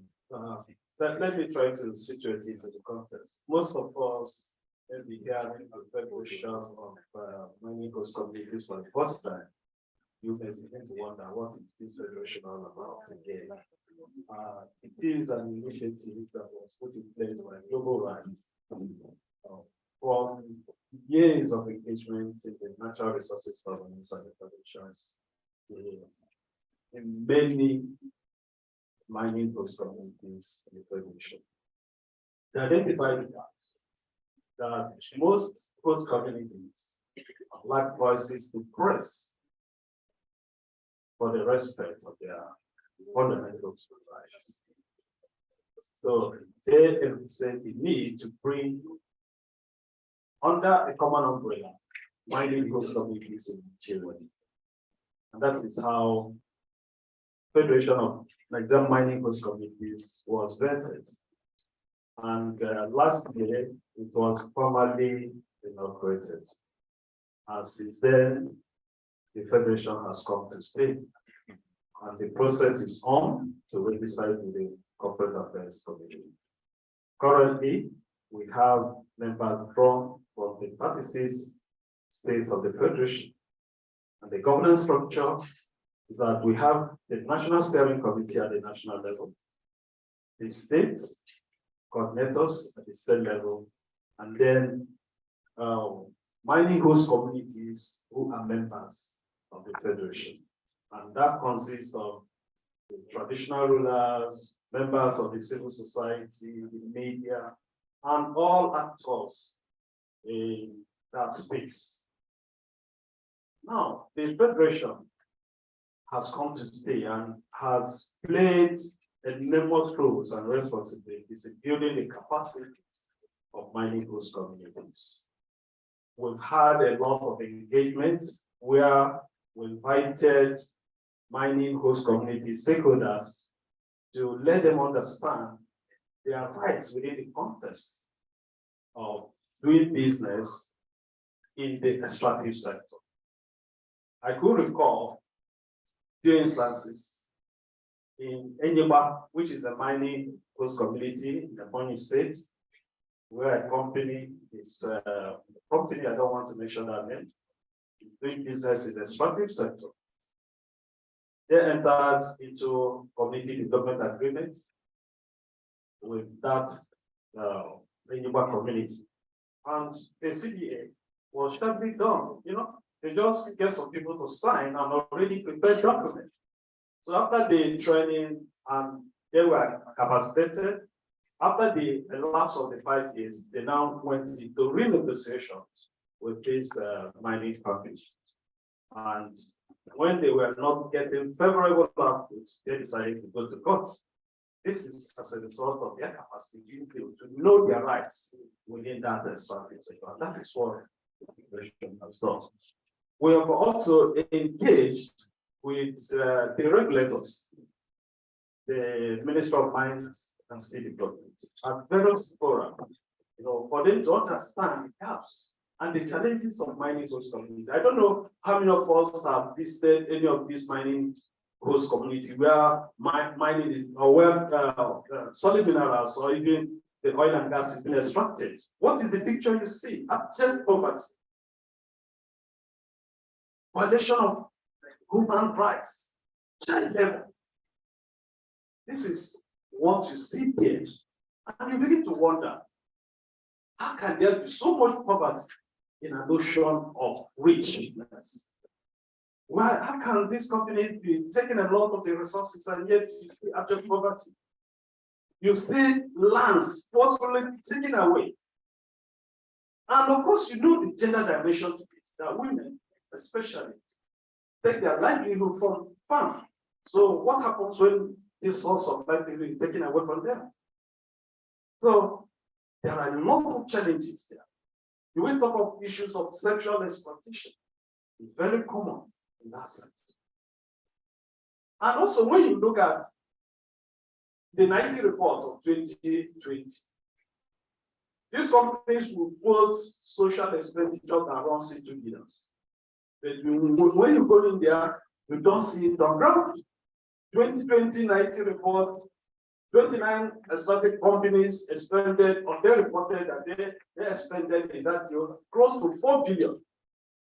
Then when you visit it, you don't see it translated to any developmental outcome. And in some of the communities that we have interfaced and visited and had our documentations, the evidences are not there. So the Federation of Mining Host Community is now beginning to engage these regulators. You don't just look at this report that the mining company gives you. You need to work with host communities to understand and take their own input. That is how we get it right. And again, when you look at issue of child labor, in Bauchi is very common. In Kogi, in Ekiti, and Niger states, you see issues of child labor, issues of even banditry, which are related to this exploitation. What do they do? They incite, the corporate companies, they incite some of these companies so that the local actors are displaced and then come in. You'll be surprised to see and to note that at the forefront of this conflict, where the indigenous are even afraid to go in, to see the Chinese, the Indians, they are there doing this mineral exploitation. These are issues of human rights that are very commonplace in that sector. Last 2 years in Kogi State, I'm looking at the general dimension to that, because when you go to these mining sites, the larger percentage of workers there that are providing many jobs are the women. And at the end, they go home with peanuts. So in Kogi State 2 years ago, some group of family members, they have gone to the site, helped in picking these lumps. And at the end of the work, they entered one of the tippers to convey them back. On the way they had accidents. Over 5 died. And among the victims are children. Government is really interested in protecting, which is one of the pillars of the UN guiding principle, to protect the rights. They would have set up standards that should regulate that sector and monitor it. That is not there. And also, when you look at the responsibility of the government to protect, their protective mechanism is often skewed towards the investors, the operators, not to the mining communities, because the interest of the government is on economic profit, the royalties that is company. And oftentimes you see they don't give, they don't look towards the direction of the mining host communities. So these are some of the issues that borders the Federation, and with the Federation has been intervening through advocacy, through sensitization, through training, through engagement, and many more. And I want to challenge all of us here that you will need to show concern. If not visited any of these mining host communities, make up time. The environment is highly degraded, destroyed. And if there are media persons here, please take out the time and find out what is happening there. Let us begin to engage government to have a human face to the problem of mining host communities. Nobody is focusing attention to the suffering that is going on there. That in the midst of abundant natural resources, mining host communities suffer neglect, suffer abject poverty, and their human fiscal rights, fiscal justice, human rights are taken away from them. Thank you very much. Thank you. When he was talking, one of the things that came to my mind for you to understand that mining occurs in all 744 local governments of Nigeria. That means everywhere you have mining is happening there, whether on a large scale or on a small scale. So if we do not fight for the communities, one day to get to us. My next question is directed to Ms. Jago. I'm going to ask you, what implementation strategies have been embraced by organizations to manage businesses without them circumventing human and host community rights? Thank you very much. I'm very conscious that we've got very little time there. But I think it's been very important to kind of like set the stage. And what I would say to Dr. Kelechi is welcome to our world. It's not that businesses don't do enough. There are legitimate businesses and ethical businesses that are very concerned about the communities in which they operate. There's a lot, corruption is endemic, and corruption is what even impacts our ability to do a lot of things that we need to do. Because by the time you want to, very simple, go to your local government and say you want to repair your road. They will tell you to give them the money to repair the road. They will not allow you to repair the road yourself. And so corruption is key. You cannot say that you have foreigners operating in a region, foreigners on work permits, and they do massive human rights abuses, and the government is immobile to apprehend them. The only time they apprehend them is when they have not paid them something that they should have paid. So the problem is quite a lot. I'm going to talk about some of the things that, having been in the field in the Niger Delta region, what we started doing before then, in 2012, we built a 128-kilometer pipeline in the eastern region across 3 different states. And again, we talk about aligning, a company strategy has to align with government priority. And the government said, yes, we have this gas master plan, and gas is our transition fuel. And from an ESG perspective, gas is the transition fuel, our just energy transition. But government was not prepared to put in place at that time any infrastructure So we decided as a company we want to do this. And we know that we have to engage so many communities in the process of impact, because again, you are having to lay pipeline. Sometimes that process will take its time. You have to assume human beings, so it's not just respecting the living, it's also respecting the dead. You have to do so many things in the process. And what we did was to come up with a strategy called Power. We talk about human rights impact assessment, but before the impact assessment, every company should really do a human rights risk assessment. In the same way you do a climate change assessment, okay. My operations is regarding this project, regarding me as a company, what are the risks? What are the risks, not just to me, but what are the risks to different members of the community? Because it's not just, like you said, the men, it's the women, it's the children, you know, and it's respecting all the different stakeholders. So we did the risk assessment, we did the surveillance of the field, of course, all the places where we were going to go, we mapped out. And we came up with a strategy called Their Community Powers. First of all, keep transport partnership. Whatever we do as a company, we have to be in partnership. And I'm talking about an equal partnership with the community. Secondly is ownership. There has to be ownership, not just of the project so that it's successful, but ownership of the outputs and the economic value that you're deriving also. And so part of the ownership thing, so the partnership thing was to come into was to put together a contract that benefited every member of the community, including the youth. Because you see, in those structures as well, unfortunately, because of corruption, you have certain people within the community who engage with the companies and then take those value and it doesn't trickle down. So we made sure that in the contracts that we were, of the MOU, memorandum that we were putting together for the community, we reflected the views of it. And we had on the committee members representing the youth, representing the women, representing the men.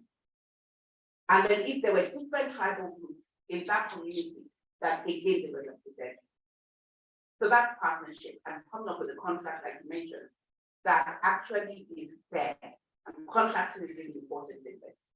Secondly is ownership. And ownership is, okay, why would I bring in a contractor from outside the area to provide food for the workers?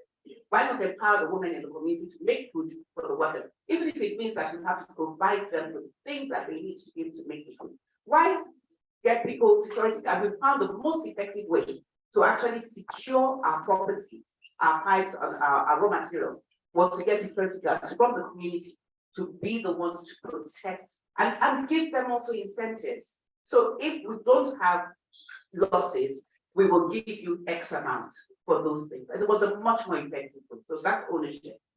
W stands for win-win. There has to be a win-win. It can't just be that the company is the one that is winning all the time. The community has to be valued.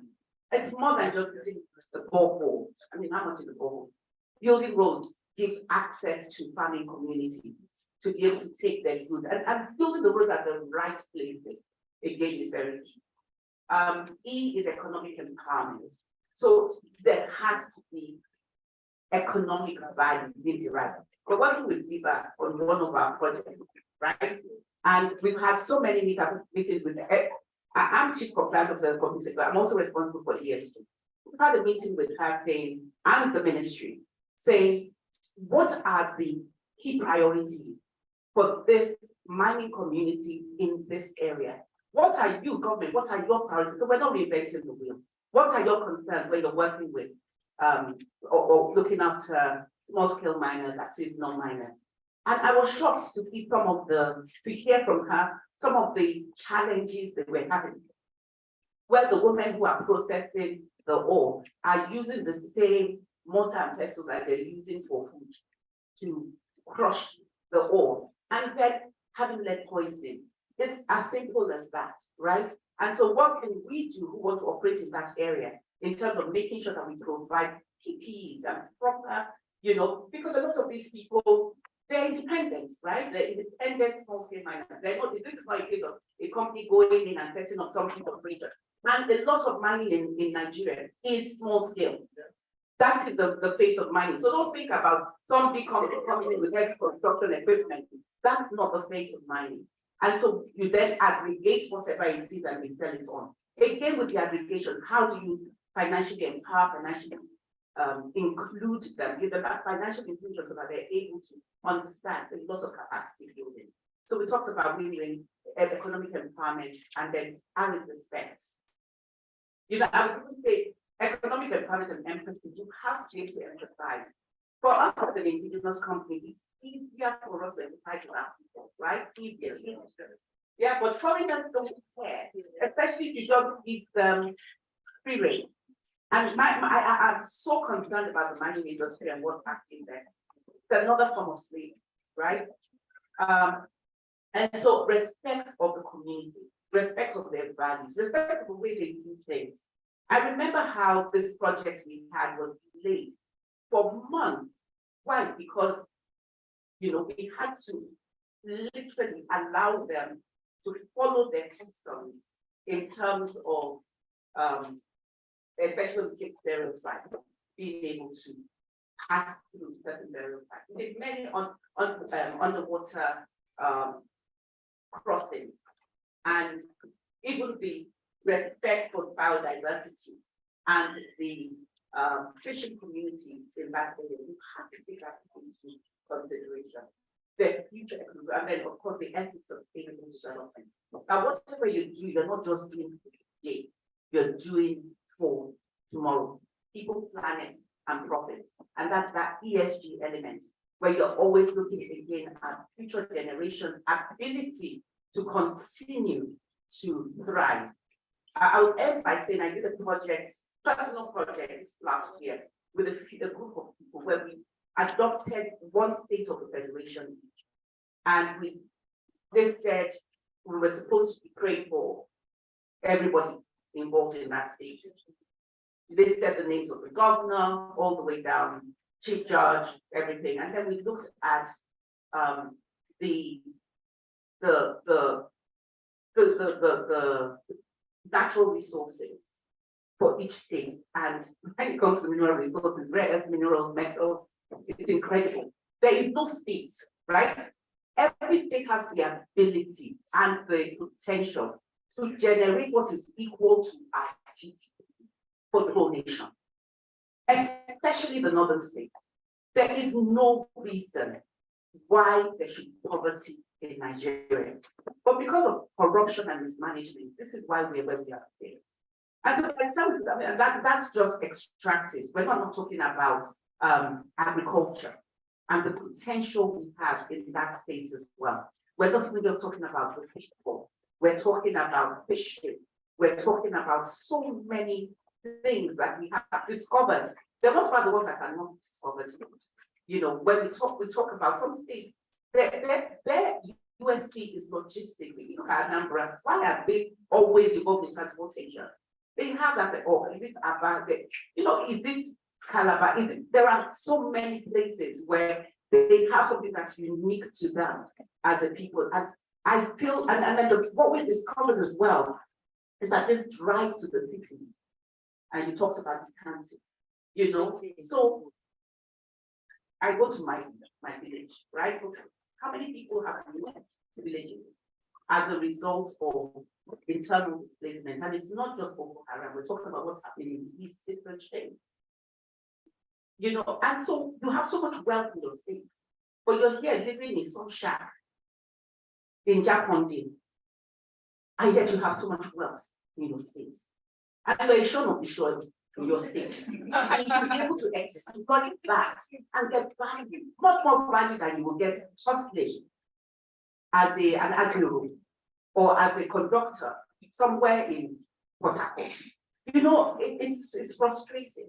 And so for me, it's being able to, this whole conversation on human rights is at the root of it is dealing with corruption at all levels, not just from the point of view of the companies, but we understand that the companies exist within an environment and are enabled to be corrupt by the government and by the people themselves. So the question is this: can you circumvent all of these things? All of these national plans that we put in place, it can be, because people are intrinsically selfish and self-interested in Nigeria. I'm sorry, I see this all the time. And the poor are the biggest oppressors of the poor. And so to change this, we need a value shift. And I don't think this can work without having certain values, right, embedded in the core of how are we going to do this. The how to has to have some core values that we subscribe to and live by. It can't just be a list of interventions. So my challenge is, how do we get the value system right so that this can be effective? Thank you. Thank you. You know, again, she takes us back to the very beginning, corruption. We need to be worried as a nation because if we do not kill corruption, corruption will kill us. Well, sorry. But we are still alive, but we are still very dangerous.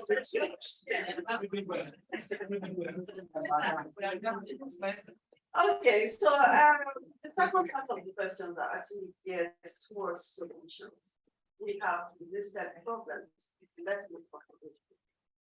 And my question this time around to Mr. Abudu again. What new strategies will civil society organizations be bringing towards ensuring accountability in this advocacy for business and human rights? Thank you very much. And brilliant submissions from fellow panelists.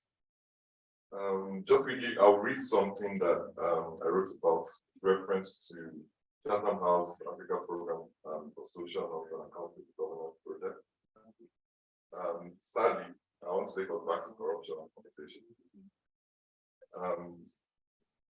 Many of us believe Nigeria is corrupt.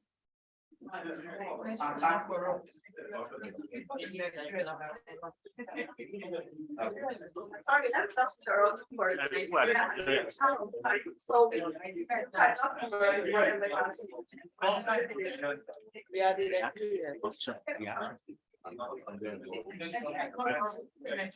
So, Chatham House says in one of their research, in many instances, 8 out of Nigerians believe that corruption is morally unacceptable. But many Nigerians are unaware or mistaken about this moral rejection of corruption by their fellow citizens. This means that Nigeria is stuck in a social trap and collective action crisis where most citizens would like to live in a more honest society, but do not fundamentally trust that their fellow citizens and leaders share the trust. This conversation for another day. But yes, my recommendation would be being in this room has also given me that thoughts around how do we work together, build partnerships, have conversations with ourselves, more around collaborating within ourselves. I or my friend, one of the things we thought previously in civil society, what would this look like if private sector is collaborating with civil society to 1% of their annual operating budgets, but also collaboratively design adverts that speaks to human rights. So what we normally see on TV, I'm going to the market to buy soap. MTN will advertise buy data. But what happens in the flip side of private sector organizations, also talking about the human rights concerns? If you look back to what has happened in previously, I'm not sure, a couple of months ago, where CBN was asking banks to start taking social media accounts of this. I'm not sure the business of the bank has retaliated on that. The conversation basically came from a couple of lawyers or law firms or even civil society. So sometimes you have those pronouncements by government being implemented by the business sector. But how do we collaborate to address some of these issues, which are human rights issues on data rights or digital privacy and all of that conversation? I also talked about public engagement and education on some of these issues which we can partner with the business community. Secondly, I'd also like to talk about supply chain transparency. We also talk about the Freedom of Information Act and Beneficial Ownership Register. Those are things where in instances where I need an information or the community needs an information, in communities where I work in the Niger Delta and the operating community, when you get into the community members don't even know about the contract being signed for their own community. So you are finding the information, looking forward to talk about this stuff somewhere. somebody has signed the contract and kept whatever he has kept, then you can't keep finding people information. So for me, it's about supply chain transparency, contractual processes, everything has to be out in the open, collaborating. Thirdly is about whistleblower protection in same communities where we have worked, not. And sometimes when you report instances of corruption, you find out that the person reporting there's no protection for the person. Whether the government comes after you, we've seen that with press persons and all of that, which we need to work around collaboratively as well. Business reporting standard, I kind of emphasize on that. We've also talked about that previously. But lastly, for me, it's about benchmarking. There's wonderful work from Wando, there's wonderful work from CPI, and also SIPE as well on the Ethics First project, which talks about benchmarking and ranking. We need to now put that out for the public to see. Still going back to the Bureau of Public Procurement, I think they have the NOCOPO, which talks about the procurement platform for businesses who bid for government services. What if you have that kind of platform blacklisting businesses who are violating human rights in community? So we have government not doing business with these people. So those are instances we keep thinking about. So it encourages people to say, just like colleague from UNDP mentioned earlier, when you're doing your human rights due diligence, it's important to identify the situation. I'm not necessarily going to report your organization, but I want you to develop or tackle the challenges with the organization. So if we identify ABC with you, yes, we're not going to do business with you until you fix those issues. So those are some things we're already thinking about to see on those rankings. We can now put them out there in the public for people to know how to deal with. But lastly, I'm also going to talk about ethical leadership, not more about that, which I also talked about value shift. We need to now make that priority. What we have seen in our communities or in the places we work, it's more around mediocrity. So everybody just goes with what comes, and well, as far as you can increase my farm, as far as you have a political interference or recommendation, you can move on. Talk on the list for me will be evident. Thank you very much. Thank you very much. Dr. Kelechi, please, what strategies will you be employing to ensure that communities understand the new concept you are trying to bring out now? What new strategies will you be employing?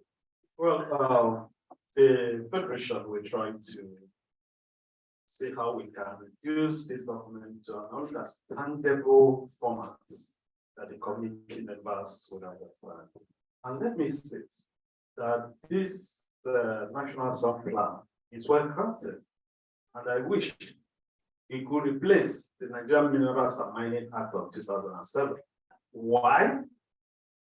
In the Nigerian Mineral and Mining Act, free prior consent is not there. And I stand to be challenged. Section 71, subsection C of the Nigerian Mineral and Mining Act, thought of community development agreements. That's the only portion that speaks to human rights of the mining host community. But this document has those three pillars, speaks to what the community members, the host community people need. So we will continue the sensitization using the media. In fact, on the 23rd of this month, we are having similar conversation in Ebonyi State, which is that's the chapter, bringing the operators and the host communities to have this conversation so that they begin to know what the context of this are. And of course, always have due diligence check.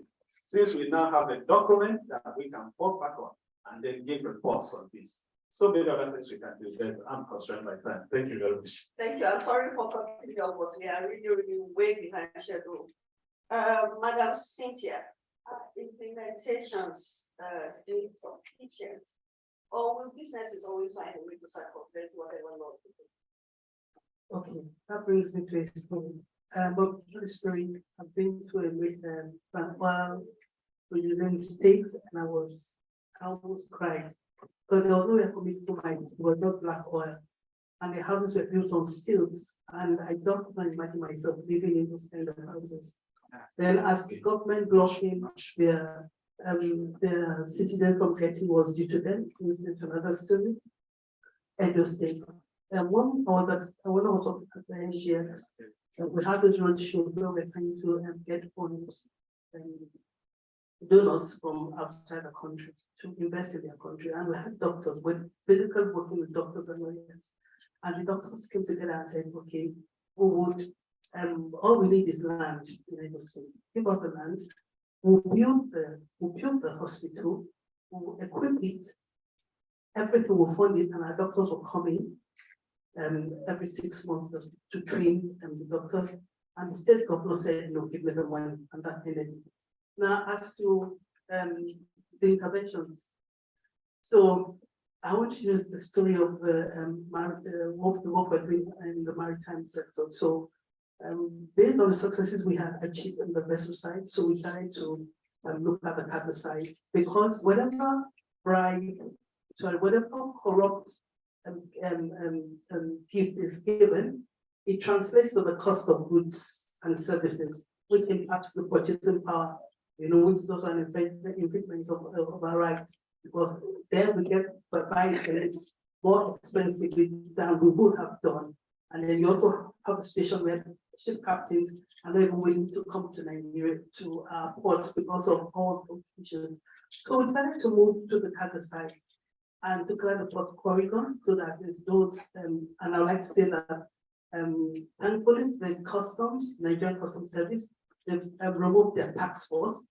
So they said, they removed their tax force on the corridors. So you're not supposed to say the customs. Once the goods is cleared inside the port, the truck should just move to its destination. It should not be stopped anywhere. I hope that's what happens. So we decided to move to the cargo side and clear the port corridor. And then we have the port standing tax team. They do sting operation. You know what they did? So we cleared the port corridors. These state officials simply moved outside the port corridors. So you have a situation where, you've cleared the port corridor, they're waiting for you at the stadium to join like that Festa. That's not the port corridor, so it's difficult. Yes, so I just want to end by saying that we'll continue to collaborate and push for collective actions with the different parties, both in the public and private sector. And I hope we're able to, God helping us, get it right. Thank you. And my last question to Madam Dago. Nigeria, we do not lack policies. We do not lack policies. And this is another policy coming on. How would you relate our compliance status compared to other African nations? And what can we do differently now? So I was looking at the Mo Ibrahim index before I came in, right, which is the best comparator in terms of how we're doing in terms of governance. The Mo Ibrahim index for governance, right? And it has an aspect that is based on citizen feedback, right? So when it comes to rule of law, which is where anti-corruption, and human rights, some of these things fall under. Actually, I taking details back in, and I can read out to you. So security and safety, rule of law and justice, accountability and transparency, and anti-corruption, we actually do very badly compared to the other African nations. So we ranked 36 out of 54 African states. And our score is 42.6 over out of 100. And specifically when it comes to security and safety for 4.2, like for rule of law and justice for 8.9, accountability and transparency for 6.4. So well below 50%, in fact, and then anti-corruption 31 out of 100. And obviously overall ranking is 30 out of 54 when you look at each of the countries. So there's a lot of work to be done, and it's actually justified what we said, that corruption is the real issue. We've had issues of NSAS, we've had, issues to do with how governments have treated insurgents and the leaders of insurgents within the country. We've had, and of course, that will affect our ranking. For so long, my friends who worked at Lagos State, I would think that people died I told you, they told me nobody died. I'm like, how can you say nobody died? I lived just down the road, right? I was at the toll gate many times. I have a very good, so a group of us mothers had gone to make sure that kids were well fueled, water, tea, coffee, food. And I know how many people slept in our house for the next few days afterwards, and we're having to bring food to them. I can tell me nobody died. Thankfully, they now admitted that they died. But these are some of the things that actually then affect us, right? When we compare how we're doing this with other African countries, look at the giant of Africa, which is Eden. It shouldn't be Seychelles and Mauritius, right? So for me, it's problematic. We don't rank too well. We have, and in fact, when you compare our 2022 performance with 2012, we're actually going there. We're regressing, you know, and so what can we do? Because this is all about solutions. And I think there's a lot. Ode and I work together quite a bit. You know, I kind of attached what to them to see, okay, how can we work together with Accountability Lab to just make ourselves. But I think the area I want to focus on is citizenship awareness. Because we all talked about it, and you started off with that quote. Everybody wants the best for Nigeria, right? Everybody wants to live in a corrupt world, because when we all like corrupt less world, but there's no corrupt free country.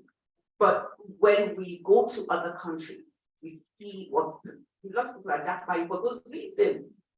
So it shows you that people want a society that's sane, but then lots of awareness needs to be done at the citizenship level so that we can actually blow the whistle when things are not going right. We are concerned. So we had this anti-harassment campaign at my workplace. And it went on for so long that one of my colleagues was complaining that my anti-harassment campaign was harassing me. Because we were constantly shooting it out. But we got 2 cases reported out of that. And we've got someone very senior within the organization who's had to be dealt with as a result of it, right? Now, part of that campaign was the person who's been harassed doesn't have to be the one who complains. You who see the harassment, complain. And in fact, in this case, it was those who witnessed the harassment that complained. And then we now contacted the person for risk of intimidation and so many things. So I think it's really important that the citizenship awareness so that everyone takes responsibility. If you see it, own it. If you see it, complain about it. And you're not waiting for the person who doesn't concern me. It's very difficult sometimes for companies to complain about things that are wrong. Because you are still going to the government agencies to get like them to get approvals. And the minute you complain, they'll say, hey, okay, we'll wait for you.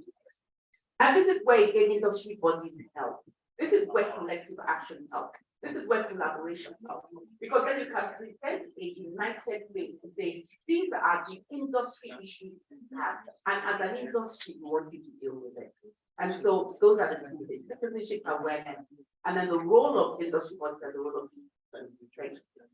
Thank you very much to our panelists. Now, this floor will be open for us to take just 1 or 2 contributions. I'll give you 1 hand. 2 hands. Good. So please, sir, let's hear from you.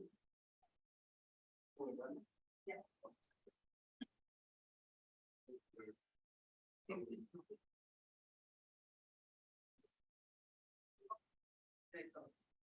Okay, thank you very much. So I'm going to take it from where Ayatollah stopped. I would use myself, and this is the reality, this is the real life situation. PwC gathered in a room like this and invited users of the process of the land registry. We had that event in one hotel in Jerry, and they asked us real life questions about our experience with the land registry. Lo and behold, I thought I was being a good citizen. So I told them our challenges, what we are confronted with, and all that and all that. And then few months down the line, my files were getting stuck in the language. I wasn't making any progress. I was frustrated. Then I asked questions. And somebody said, you like to speak English. I wanted to report us. And it came back to us. And for that reason, your file, in fact, you have a line to use file get mad at you know what that means? Your file will never be treated. If you grow up there, if you grow up from a childhood, I don't.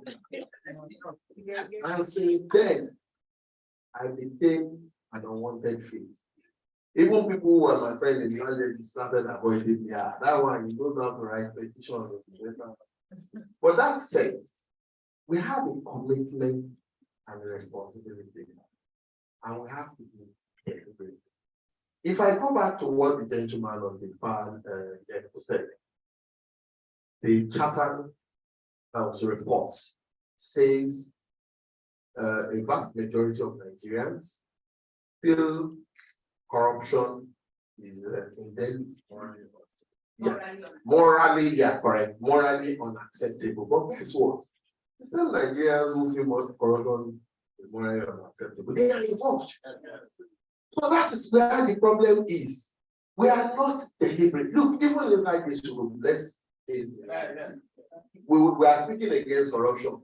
When nobody is there and we are alone, check what we do, including me. And I will tell you why I said including me. So I need to get something done in CAC. And they say if I don't pay, I will not get it done. And they are frustrating me. And I need my client's transaction to move. After a while, we just pay them what they want and let's go. The question is, how deliberate are we about what we say? So corruption is not about Nigeria. I went for a conference in Kenya. If they tell you they are old, you realize that we even have seniors. Well, I tell people, and I'm going to end my contribution with adult telling stories. I part of what I do is executive coaching. So executives don't like to listen theory. They want you to tell them real life situations that they can relate to. So I was telling somebody how, in fact, I think today I've actually said it again. You have to be persistent about what you do. Keep saying, don't relent. After a while, they will listen to that your little voice. How we came about gender inclusion in CBN. You want me to tell you the story? Yes. Winbies had a conference and they invited SNF. She knows the story. They invited Lamido Sanusi. And of course, they said what they wanted. This is what they had been clamoring for a long time. Lamido Sanusi being the CBN governor then took it back. And from there, the discussion started about how do we get them involved. Today is a policy position with CBN, with directive to all banks that top executive they should appoint 30% of women. Imagine that when this kept quiet or they cowed in because men don't want. Do you understand what I'm saying? So for me, I don't like to identify the problem without giving an idea of how we solve the problem. How we solve the problem is let's start with ourselves. Let us be deliberate, whatever it will cost. If I'm driving in a car, my drivers know me. If there is red light, if you don't stop, you are going to go. If there is traffic, listen to music. Don't take one way. If you can't listen to me, thank goodness you can be online. WhatsApp is there, all the things are there. And I don't know why people are not patient in traffic. If you are in Lagos, 4 hours traffic is not a problem. And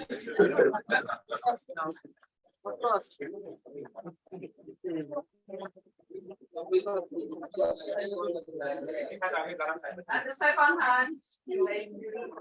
All right, thank you so much for making this stand. It is just obvious that we are all thinking towards the same time. All right, I bent down here two things I think. The understanding of the challenge is not a problem. We all know what the problem is. I mean, just in two or three instances. I work with Fidelity Bank as a corporate social manager. And we traveled to Osun State last year to train some women. And the 4 days training, and 3 days down the line, I saw they call themselves the owners of the school. And they were like, you have been using our school, blah, blah, blah, blah, you've not settled us. I was like, really? What kind of settlement are we talking about? Okay, I got to find out they wanted us to give them money. I was like, I came all the way from Lagos to empower your women. We've paid for renting the school and the other logistics. So what money are you still asking? Your women, not my women, your community women. That aside, I went to Delta State. We did something in the government school, but then on the day of commissioning, I mean, the day before, we went to meet the principal. Okay, what are the plans? And then she told us, have you guys gotten gifts? You will give so and so. We're like, what kind of gifts? Yes. Your students were sitting on the floor in 21st century Nigeria. We got to know, and we even brought chair and desk for you, lifting them up from dust to desk. And you are still asking me that somebody is coming for commissioner, I need to partake. What am I trying to say in essence? You know, Mr. Ode said something. The poor are actually the ones standing in the way of the poor themselves. And what I've come to discover is majority of Nigerians, if you're telling them about human rights and some of the corruptions, you become their enemy, just like what my brother said. So the question is, how do we do a mental reorientation? Because we are ourselves. It's not the government that are even asking me. The person, the beneficiary of corporate social projects is asking me, I still need to cement some things. So I don't know, how can we bring up this behavioral change? Because that's what we need, just like what the reporter said. Our problem is not policy. Nigeria has too many policies, all right? But in the implementation of these policies, these are the behavioral issues that are hindering implementation. So how do we go about this? That for me is really the way forward. Thank you. Thank you.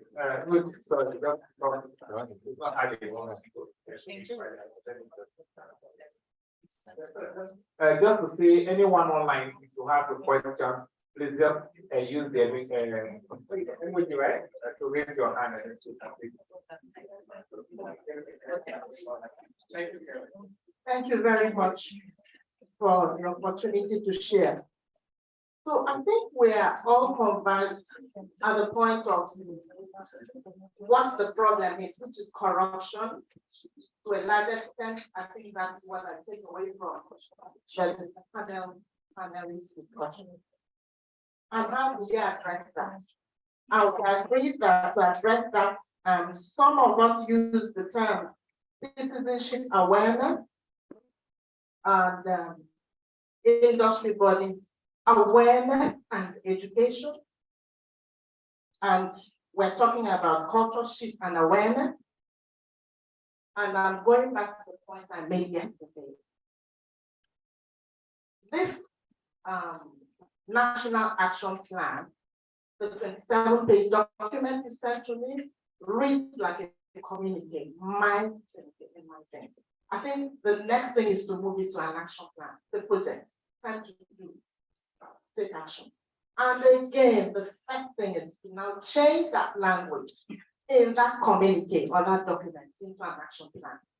And the first place to start is the communication that we're sending out. What is the purpose of this national business and human rights that we want to do? What is the purpose?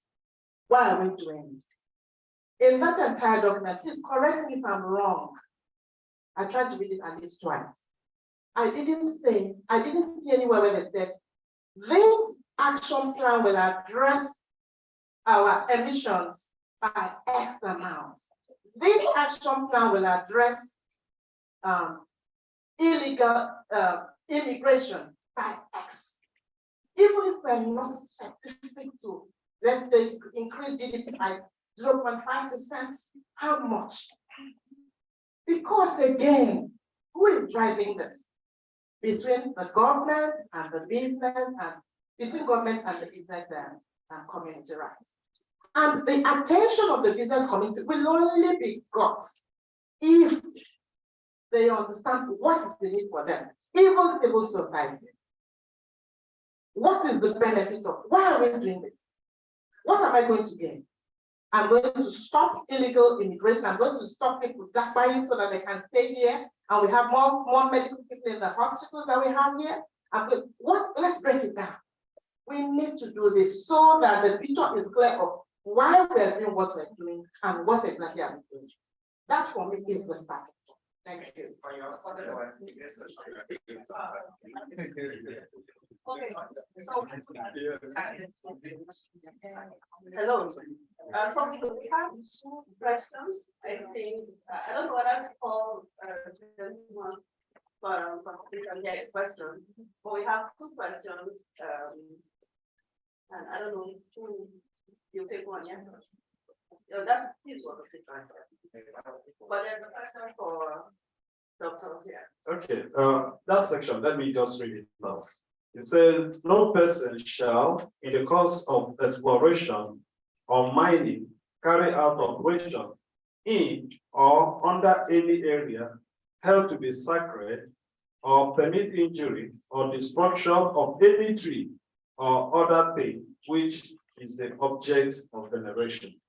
So that's the question. He said, how can communities build around that carpet? Is that section 98, which so the law is clear on this.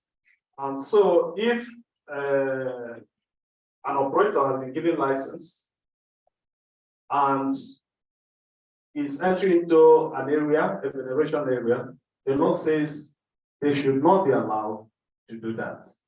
So what the mining host community can do, if they feel that the operator is strong or has government backing, is to seek for legal redress. I think going to court or even working in conjunction with the federation. That's where we will now take up this issue. But the law is very clear on that such a thing should not be allowed to. And of course, I think there are lawyers in the house that can further give answers to that. The second question, where is it? That's okay. So that's not what you need to do. The law is very clear on that. And that is why we're even calling for amendment to that Mineral Mining Act. Is overdue for review. There are so many things that are wrong with that act. It's already reviewed. Yes, and so in the new review, I think some of these things are being taken care of. And also, when these laws were drafted, it never get input from the citizens. And of course, that's how policies are made in Nigeria. Just copy and paste without input from the citizens. In other countries, the traditional institutions have rights over their lands. And that is how they can be able to protect their ancestral lands. But in the case of Nigeria, the constitution empowers the federal government where minerals are sought. It comes under that exclusive right of the federation. And they give rights of land to the governors and the communities have no rights. So this so that disempowers the citizens, the community members. And that is what is bringing some of these problems, conflicts, banditry in the mining host community, where the indigenous have no right over their land. And so you can just wake up and see a foreigner doing anything, and they just brandish, oh, we've gotten license from the federal government. And when the citizens try to protest, the institutions are supposed to protect their rights now comes to oppress them. And we have many instances where community members have protested, and the police, the state actors were very, I don't know, they come against such organizations. More so in the Southeast, for instance. And of course, with this secessionist agitation, IPOP, all this, all they need is to reclassify you as an ESN funder. And that is, you are gone. So those are those things we really need to work on. Thank you very much. Thank you very much, Doctor. I think we have one question. One more thing. To be honest and to be fair, to some of the government agencies, they do put out these documents for consultation. This is part of our responsibility as citizens to read these consultation documents and to respond to them. Sometimes they don't give you enough time to respond. That's it, right? But they are out there. And so again, I'm looking forward to an organization that's able to at least put together a list of this is what is currently up for consultation from all the MTA and which one concerns you, pick it up, read it, because they will go to they will send those things out to people they know, or industry bodies or business organizations that they are aware are working in that space. But please, let's take the time out. I'm always telling my team members, anything that concerns us, that's how we passed the FRP Act, and people did not really react to know that not only were they taking over the rights of to take over responsibility for financial reporting, they were also taking over responsibility for corporate governance. Everybody went until the acts came out. And now corporate governance is under FRC, not just financial reporting, but corporate governance. And then afterward, NPA, everybody started jumping up and down to say, oh no, but it's corporate governance, IoT. No. Let's read what is going out, what is out there, so we can comment on it, we can object to it, because it makes a difference. Thank you. Okay.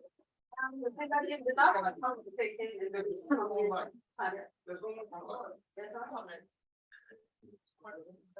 has been answered. The online question has been answered. Video. Or he doesn't want to speak, he wants to speak, he wants to speak.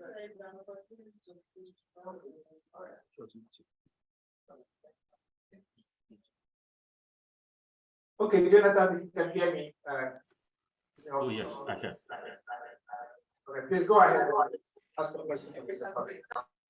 Okay, my question has basically been answered, but I just wanted to add that indeed we have tried to utilize. Anyway, I'm a journalist right for Cross River Watch, where I serve as civic space editor in Cross River State, and of course we've tried to also help the communities here utilize, especially Article 21 of the ACHPRO, to see how we can fight back. There is a committee that is planning to actually take one of the mining companies to court, of course. And I will agree with what he said with the issue of how this could devolve to a crisis in Cross River.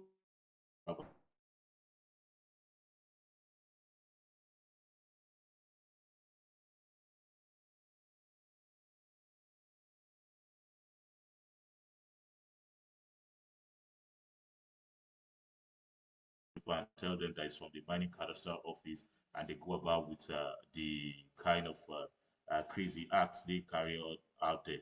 And also, we see some bigger miners deliberately operate even beyond the mining leases that they were issued from the mining cadastral office. And when you write to them, the stingers, the way they respond to you, most times you'll be scared as to what to do and all of that. But it's crazy, we keep pushing it.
you know, when that's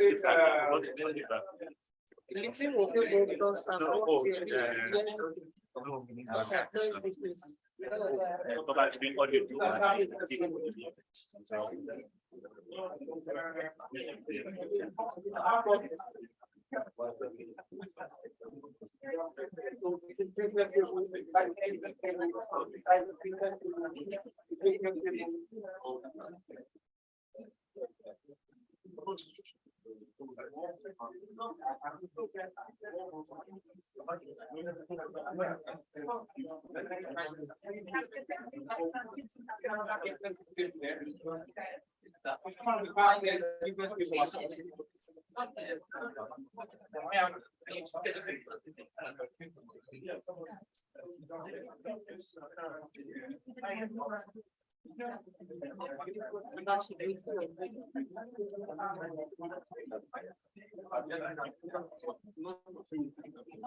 you work on this thing we're having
Okay, I think everyone is settled now.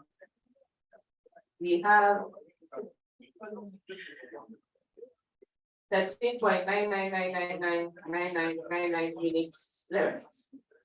So please make sure to write down your points, and at the end, you will appoint somebody to speak on behalf of your group.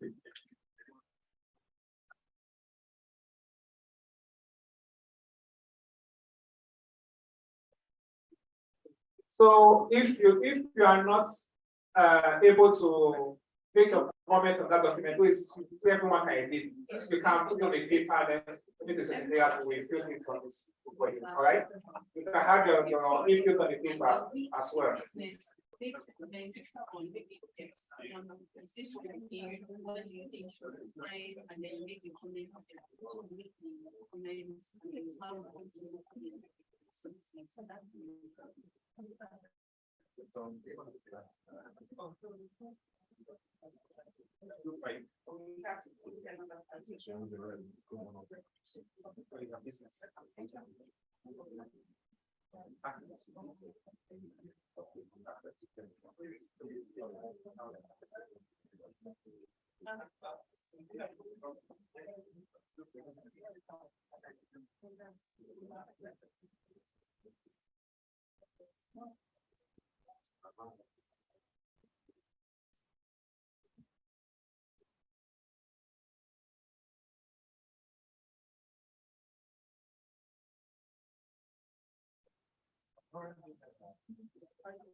One shape, you're not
No. I'm just going to let's get the conference. No, the guidance, I have to stay right.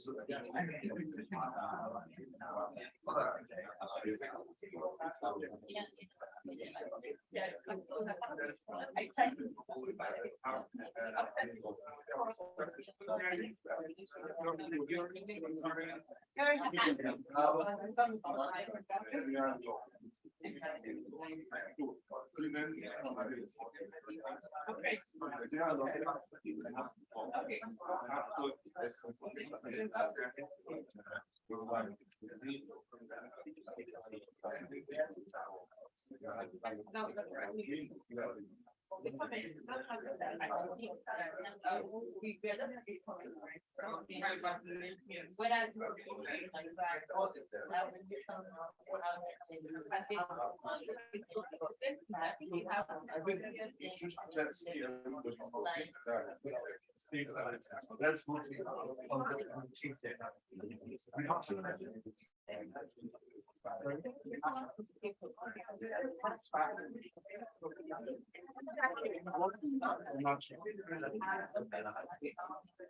no, you see, you don't have the look that's actually.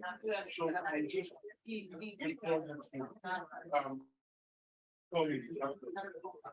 question of maybe one or two communicating to that we are thinking ourselves.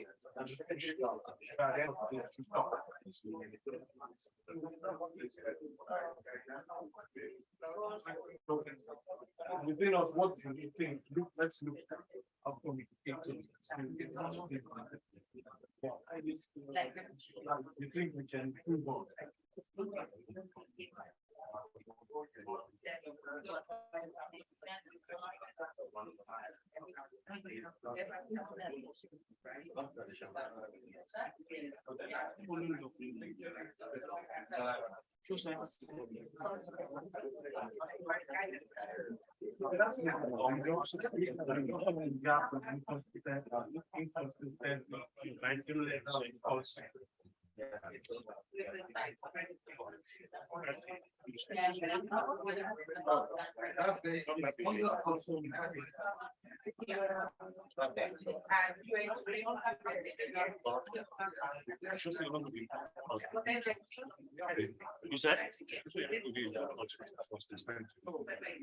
See, I know this thing, the early chance.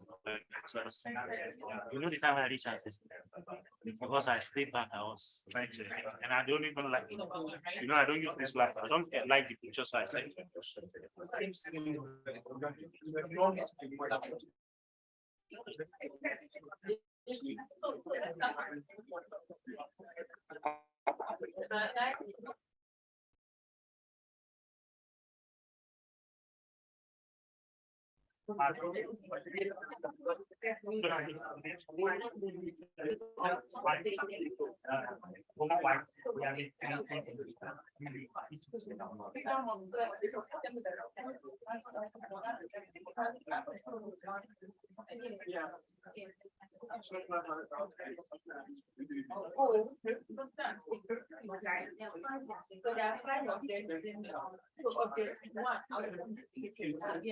Okay, so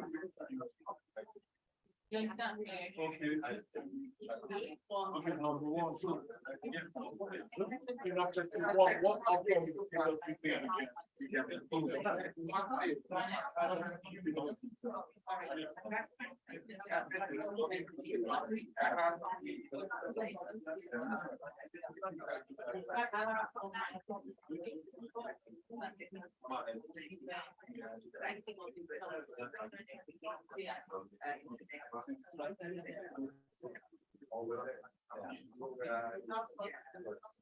what do we is premium one?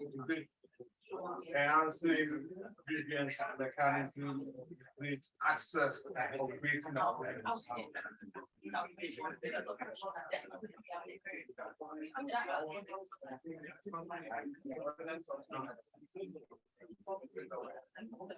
Increase awareness. You know they are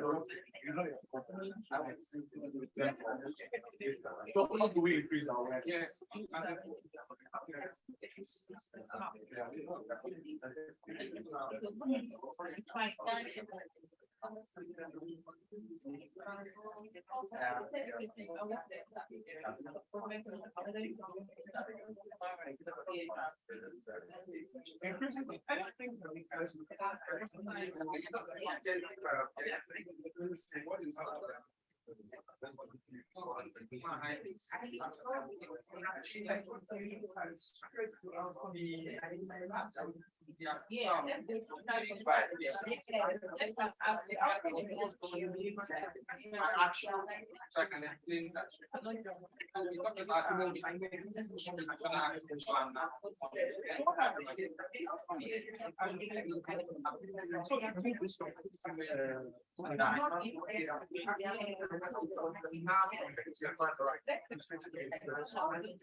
Hey.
Ibo nìyẹn.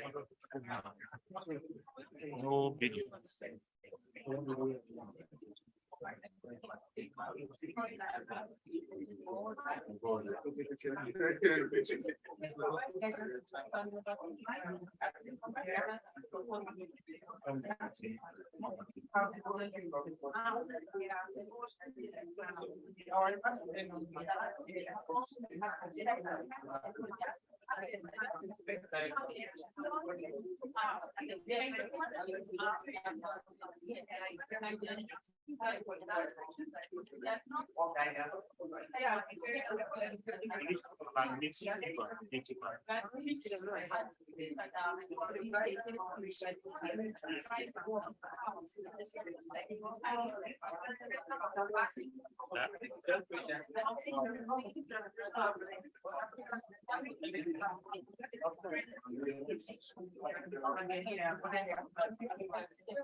Public procurement, procurement. We must set standards for that. What are the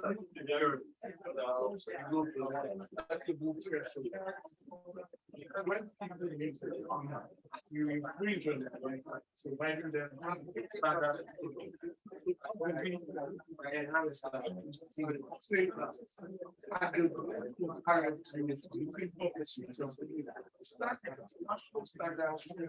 strictly as a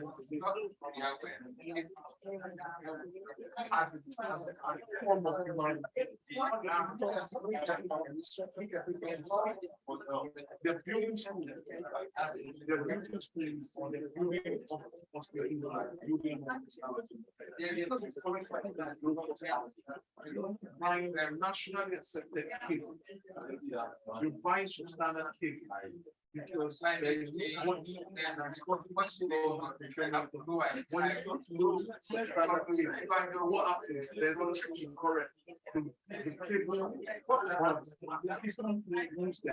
also it's about there to standard. And one thing that we have but nobody on the camera when you know the standards, which is that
So awareness can be really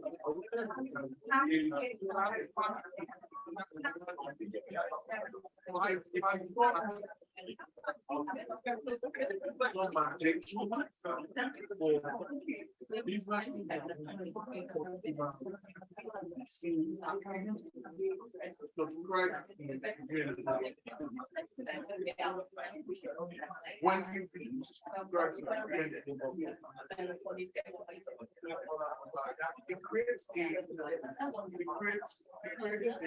a self-regulated matrix. So in my signatory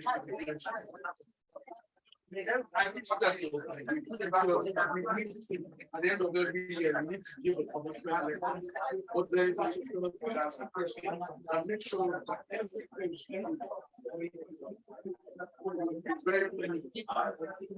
check the metrics. So to bring awareness as a business, forefront of everything. We remember the structure. Something that makes you start being so that when people see that you can be held accountable.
Into their operations and PR training.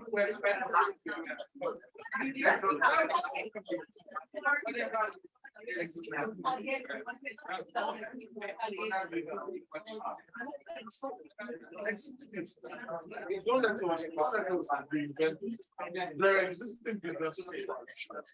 For instance,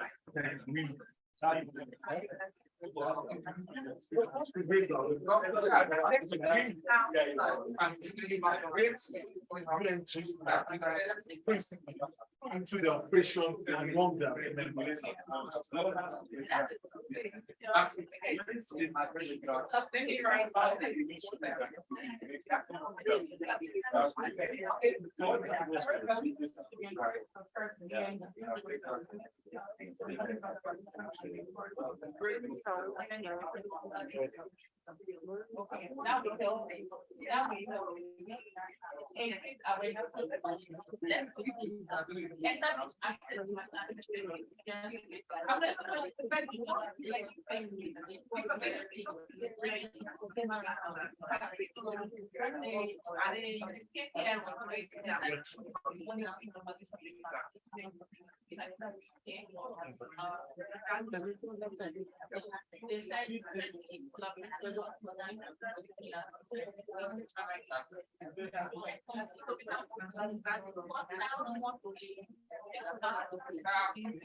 Not this.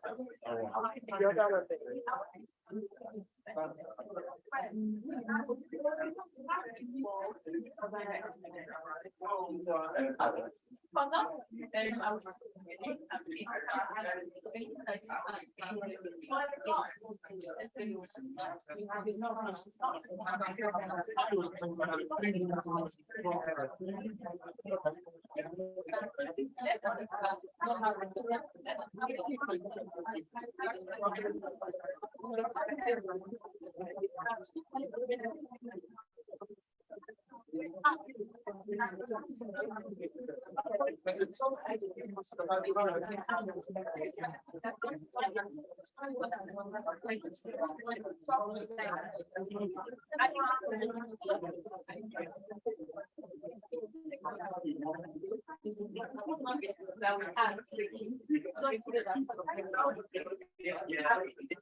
We have 3 minutes left. 3 minutes, less than 3 minutes. And I hope we are taking notes.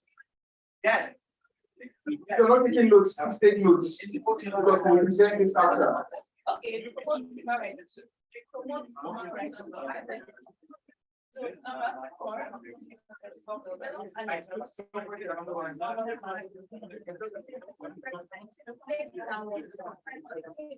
Can we not tamper with the document itself?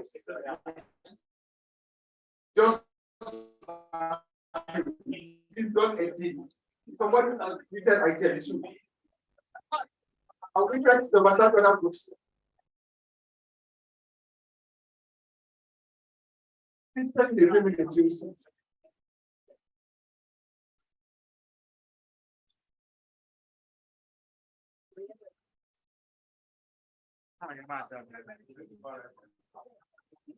For teaching. No, battery.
Don't walk directly on the document, sorry. Time up. Can we gather our thoughts? Gather your thoughts and make your notes. And then nominate your speakers. Gather your thoughts, make your notes, nominate your speakers. Time up.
So time up, time up, time up. Do we have our speaker?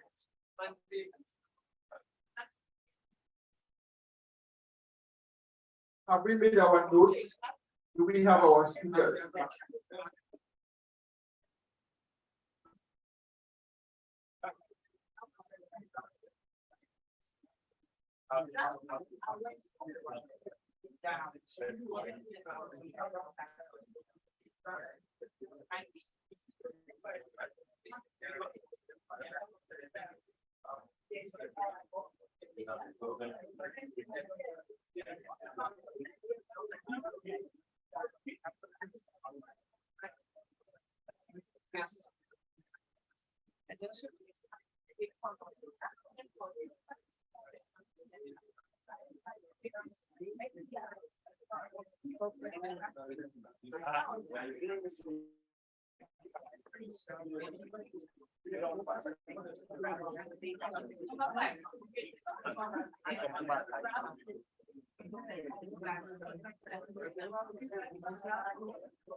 Okay, 60 more seconds. Thank you. You just wrap up the conversation.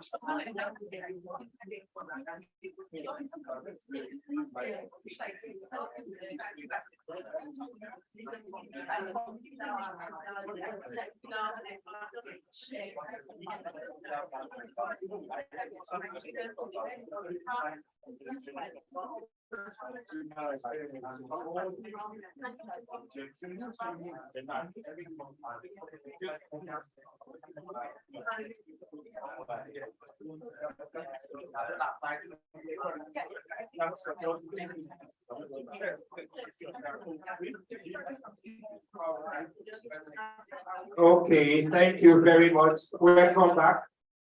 Welcome back. Welcome back.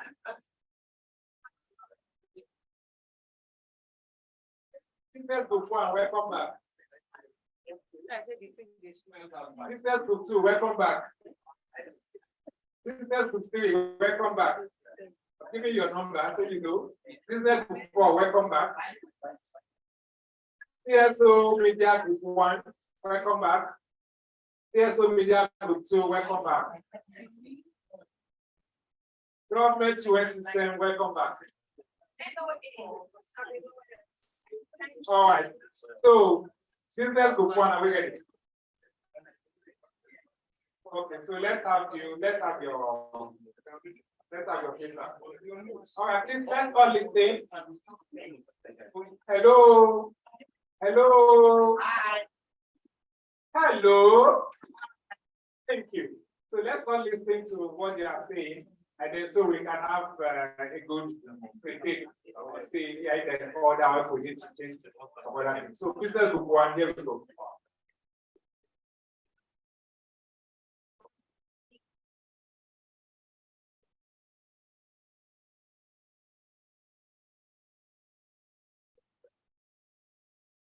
Okay, so what we've done is we've looked at the schedule of actions and then essentially what identify the gaps. Okay. On one, where we are required to operationalize UN principles on business and human rights in particular with events. What we have looked at is what. Okay, so we said. Okay, so we require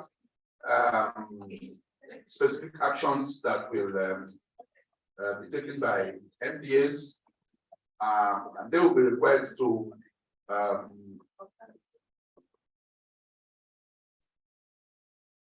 okay, so they will develop guidelines which will support the lead agencies will support technical working group, and then to develop the guidance and then the support that is required. Indeed, so what we've identified here is that quite a lot of activities or actions have been put down, but they have to be distilled into actionable roles, and that has to be done by lead agencies, and the working group will have to set up properly to be able to deliver that. And then, so all those, we also discovered that there are gaps. We identify the gaps, through gap analysis, and then also work to implement them. Okay, we actually type in what we're doing into the platform. We also, yes, so they can be clear. Next one.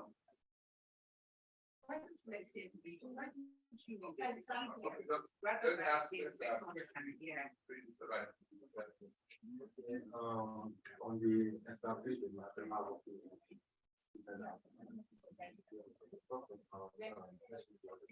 sorry, yeah, we talk about identify the relevant areas, like to include FRC, NHRC, and identify agencies that support that.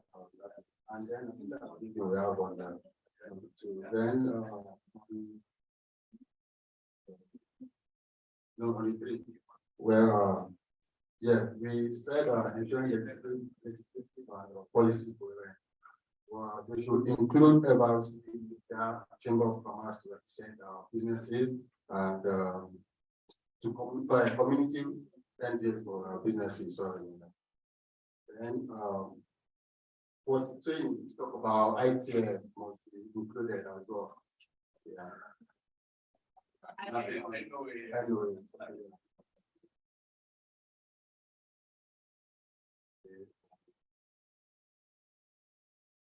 Okay, then we'll talk about on the 41, the first one.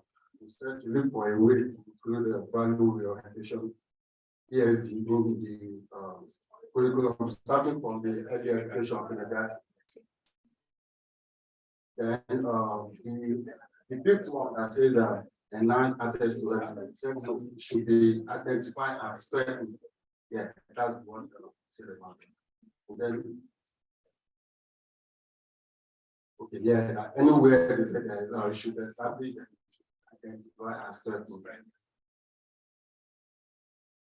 We're talking about community sector to empower and be funded by community. Yeah, so we said that Community. for the that there are a lot of license bid rounds that are about to start. Mining, oil and gas in terms of marginal fields, And then all other license rounds. These principles need to be a condition of those licenses. So human rights, the key principles and targets should be a condition so that if you breach your human rights obligations, your license can be revoked. Yeah, so that was or not renewed. Yeah. And then also for host communities, there are a lot of community trust structures that are set up that they need to be empowered with legal counsel. And of course, this can be funded by the private sector, it's already being funded by the private sector, but also either legal counsel full-time or retained counsel who can not on behalf of community members when it comes to initiating legal action against people who breach their human rights. That's all. Let's upload things. Let's upload.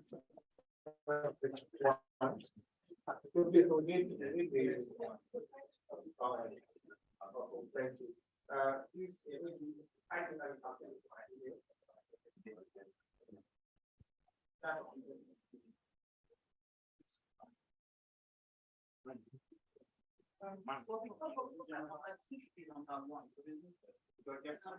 in the arrangement,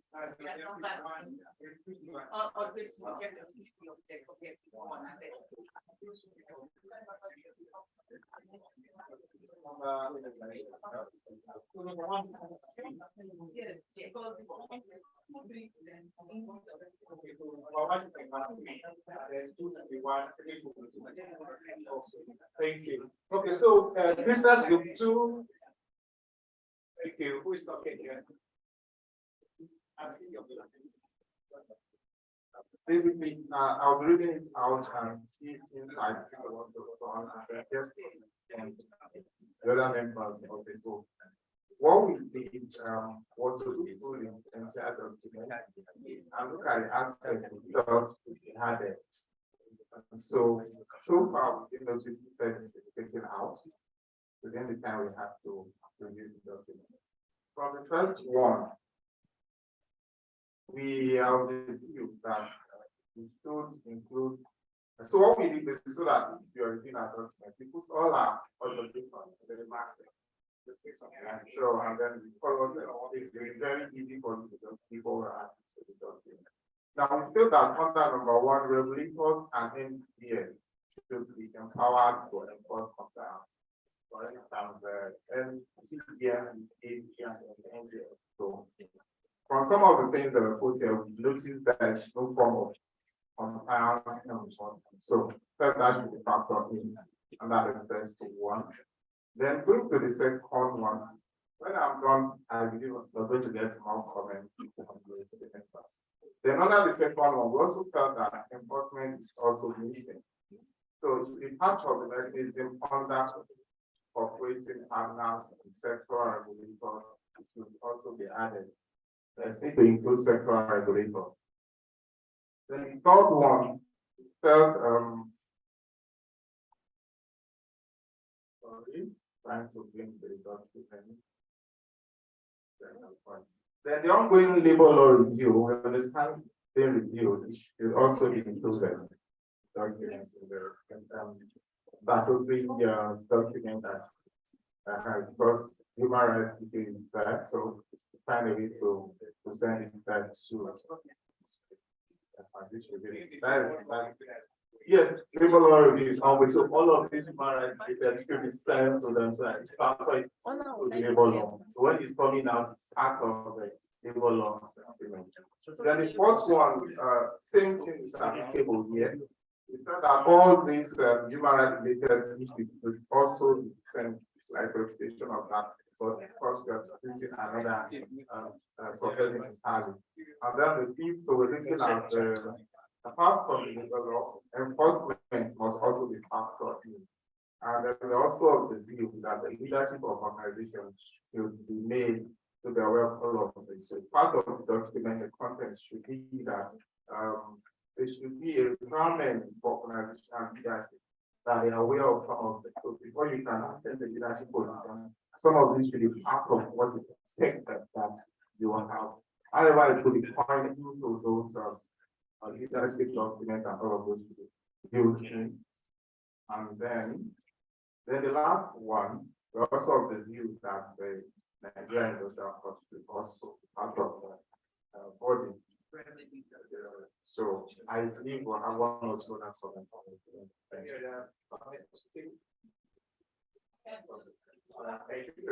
Business applaud business too. Business between.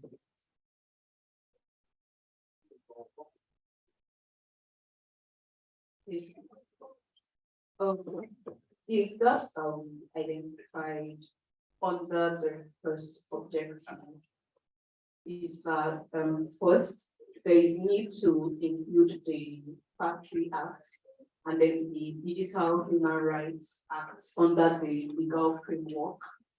And then we feel that there should be inclusion of civic education with human rights included in the educational curriculum. Under number 2, we think that there should be sectoral working groups, not just the national working group, and this should be at the state level. Sectoral, what do you think? Industry. So the human rights, not the national working group, but we also feel that most of the time topics are human rights issues are unique across different sectors of the economy. So there should be some focus on the sectoral dimension of the generic human rights issues, and that will include having some level of sectoral committee or working groups to support the overall working group. Feedback from the I just asked that was what I was thinking, and I needed to be very sure that was what you meant. Because I know the action plan recognizes that. That is why the action plan has stated all sectors will be represented in that working group. So that all their interests are over whatever decision they are taken at that level.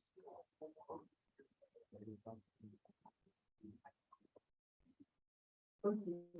Under the third objective, we think that state laws should be operationalized, not just on the national level. When with the national action plan, there should be, it should cascade into the state and it should be operationalized there.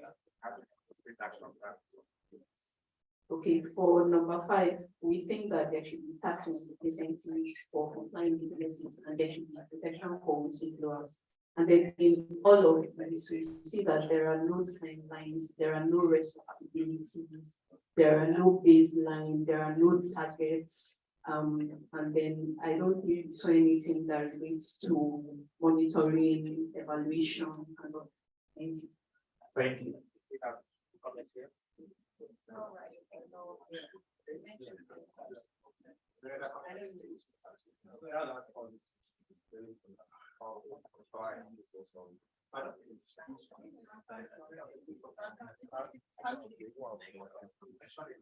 No, should I be bypassed because we are contented on this level that those sanctions can have previous effects on different people. Yes, for non-compliance.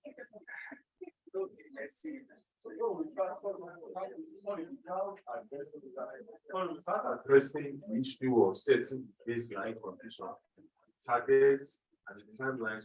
These documents are also observation. It just becomes another aspect of workshop paper and doesn't have any guides. And we will just send away.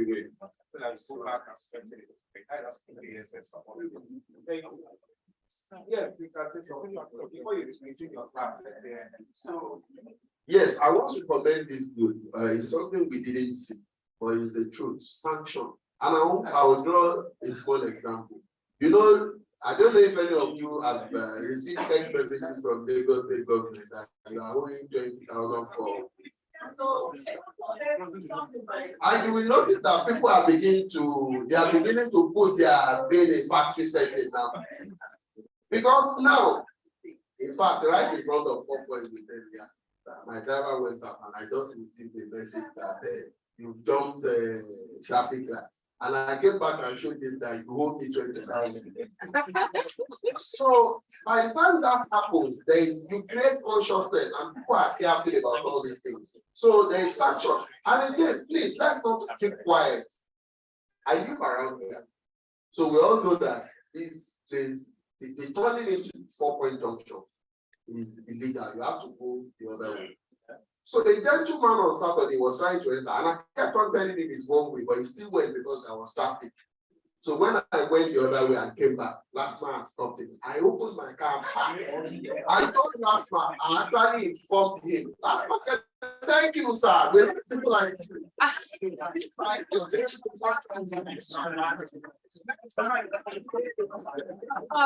All right. Let our business be clear. All right, in terms of what? Who is the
If you set upload the signal before.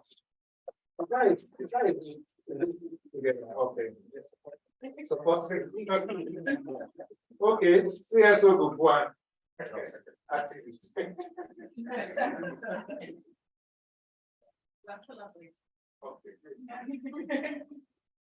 Okay, so we managed to look at two objectives, primarily because we were constrained by time, and we would make overall recommendations of each of the objective feedbacks.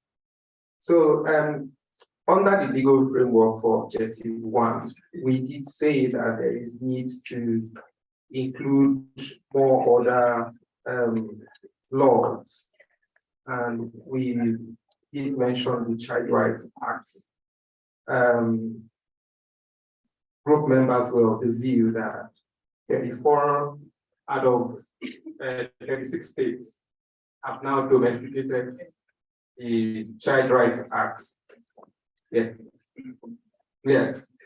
There is also the Data Protection Act, which the President signed earlier this year, Freedom of Information Act, and Persons with Disability Act that also needs to be included here. And that is the Nostra Establishment Act as well. On the current status of and I think administrative court, we recommended that there is need to include the National Action Plan on Human Rights 2022 to 2026. You would recall that the NAP on business and human rights was not independently approved. It was inserted into the National Action Plan on Human Rights. So it's important that that's yeah.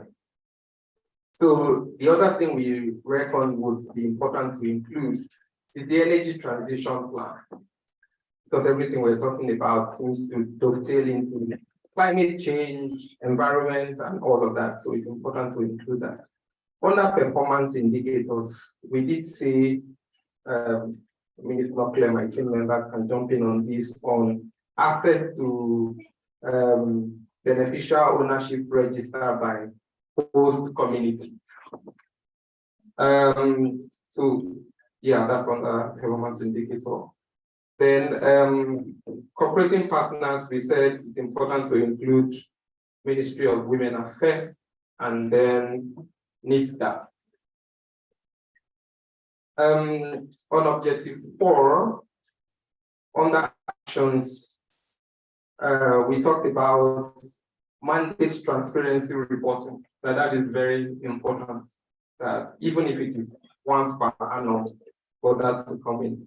Then overall recommendations we made include translation of the necessary documents, whether the implementation plan and the map itself, into local languages, so that people who know how to read and write in local languages can also gain that knowledge. And then there was an overall view that in thinking through this, we should be conscious of how our law protects us and not discriminates us. And this is on the basis that there are always talk around indigenous community. Meanwhile, it's not only indigenous community that live in such location, and that benefits should not discriminate. And this is well reflected in the Nigerian Constitution, I think chapter 4. Someone reflected on it yesterday. It was, it captures from, I think, 33 to 45. Sections 33 to section 45 captures that. And lastly, we said that obviously the time wasn't enough for us to look through all of this. And we did say that there is need for continuous dialogue on the development of these implementation plans, and that it shouldn't be one. Thank you. We'll give you your clap. That's it. Thank you, our secretary. We also spoke about the Nigerian Content Development Monitoring Board, that it should no longer be about the oil and gas. It's important that the law expands, that it should go to manufacturing, go to construction, go to mining as well, because most of all of these other sectors have expatriates dominating that sector without having any form or inclusion of the locals, which should not be. The sector, oil and gas is no longer the sector that should have the paying sector generating our funds in the country. Thank you. That's all for this thing, right? Yeah. So please let's applaud. PSO Media, okay, PSO Media, Host Communities Group, State 2.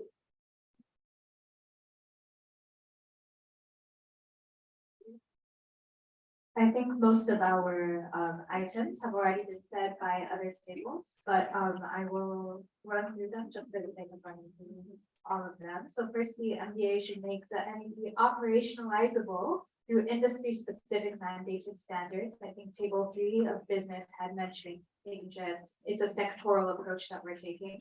Number 2, standardize and deploy some sort of human rights assessment using the UNGP and objectives of the NAP as part of the public procurement process, and even other private endeavors, as well as instituting continuous monitoring and establishing a blacklist for those who fail in the assessment. I think Group 1 had even spoken about revocation of licensures. And I do know that there is some sort of, assessment embedded in environmental impact assessments, looking at host communities who are already there. But to make it something separate and make sure that it's along all of the objectives and components of human rights. Next is ensuring that there's a comprehensive multimedia and multi-platform and multilingual capacity building and communication among all stakeholders, including at the community level itself. That's mentioned, but just expanded upon. Next was making sure that we identify an independent body to harbor and manage the grievance reporting mechanism.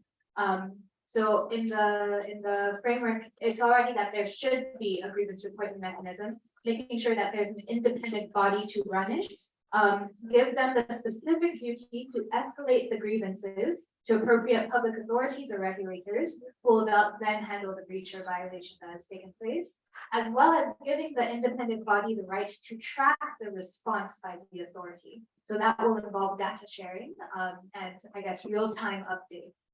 Next would be establishing standards. I think Business Group 3 also spoke of this, including timeframes related to the responses to the grievances. So for example, within 48 hours, there must be an acknowledgement by the responsible MDA that, this violation or this report has been received. And then maybe within 5 days that there's a communication about the next steps and so on and so forth.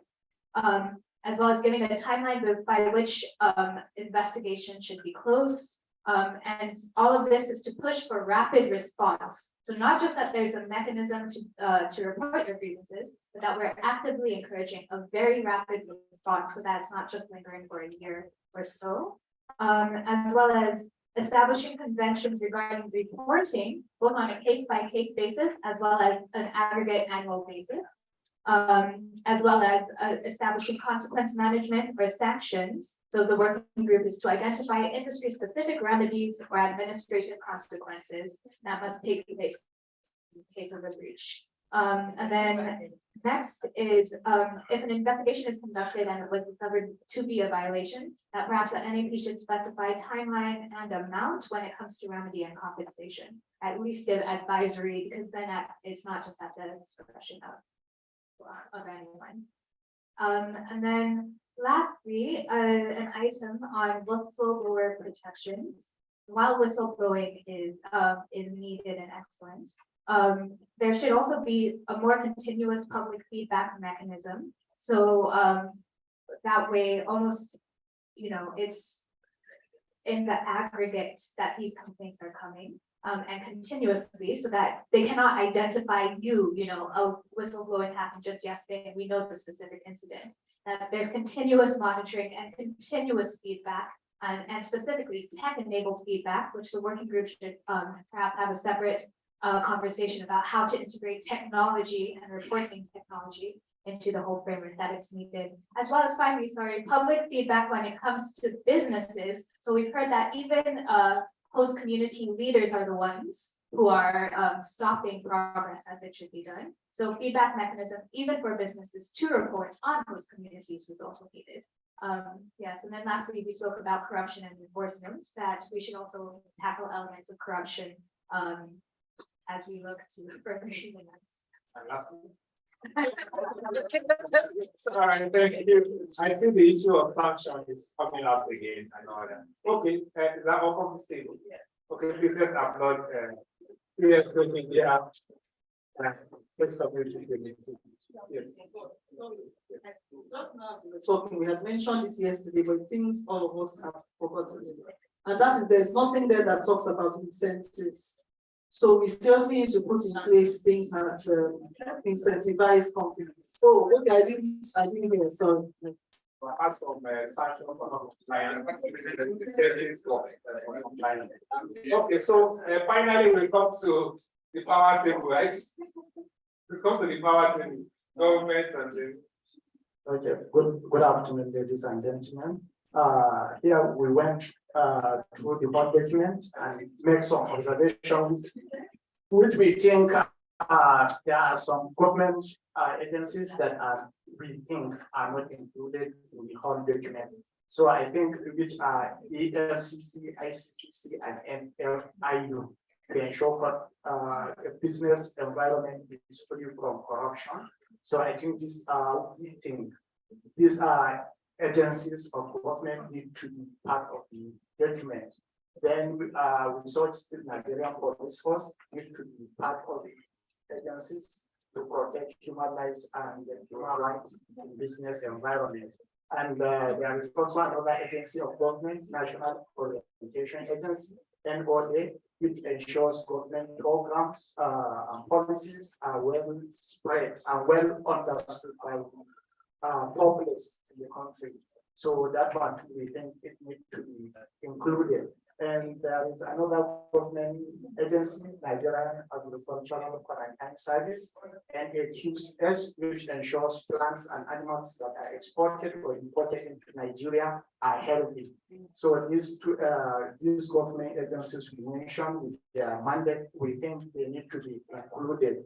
Then there are other two important federal government policies, which are National Plastic Waste Policy and National Total Waste Management Policy, which has to do with the protection of human health and the environment. And which solid plastic waste is one of the major challenging waste in the whole world. So these are very important government policies that need to be part of what we mentioned, what needs to be added in the document. So I think this is the summary of what we discussed. I don't know whether any of my colleagues have something to add. Thank you. Thank you.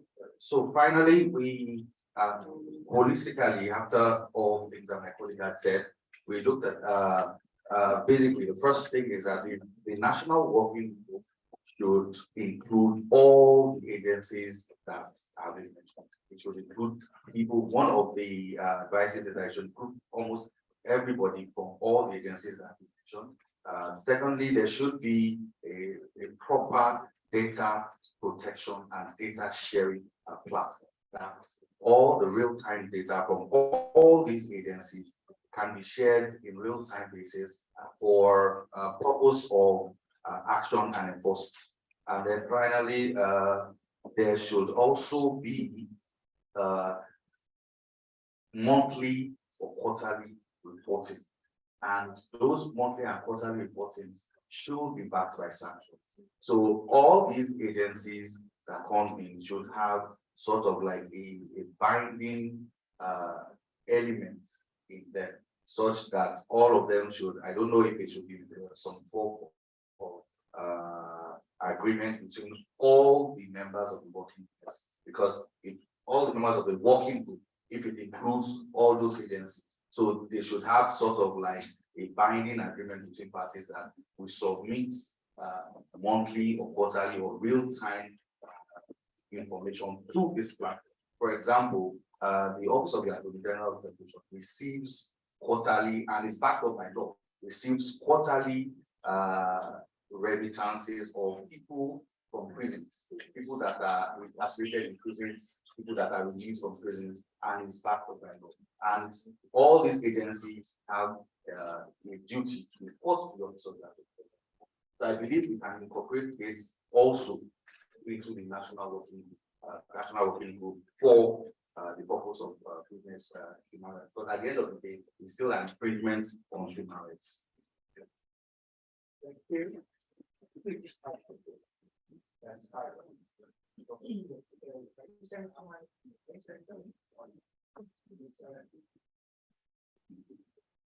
Okay. Comments.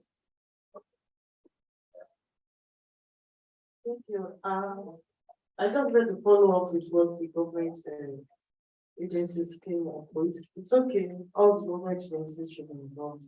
But the point I'm coming from now is that I've been involved in few committees with government agencies based on PPP.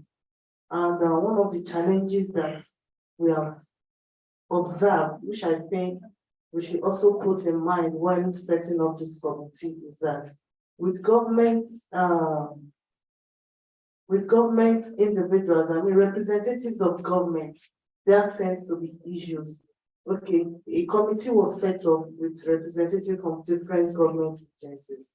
So the first meeting, the person came, the second meeting, the person came, then the third meeting, somebody else is coming. Then it's either the person has retired or the person has been transferred to another government organization.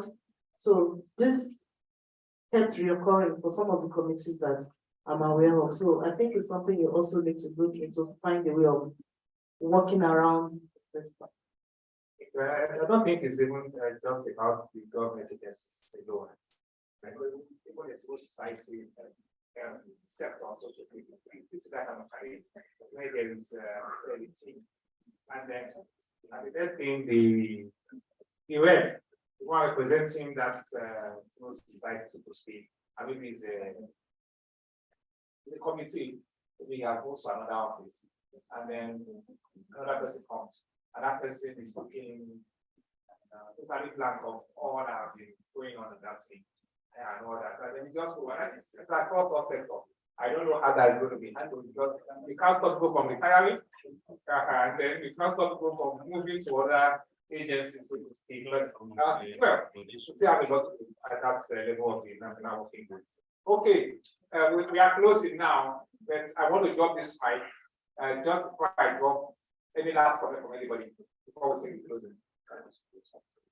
We are all good as well, right?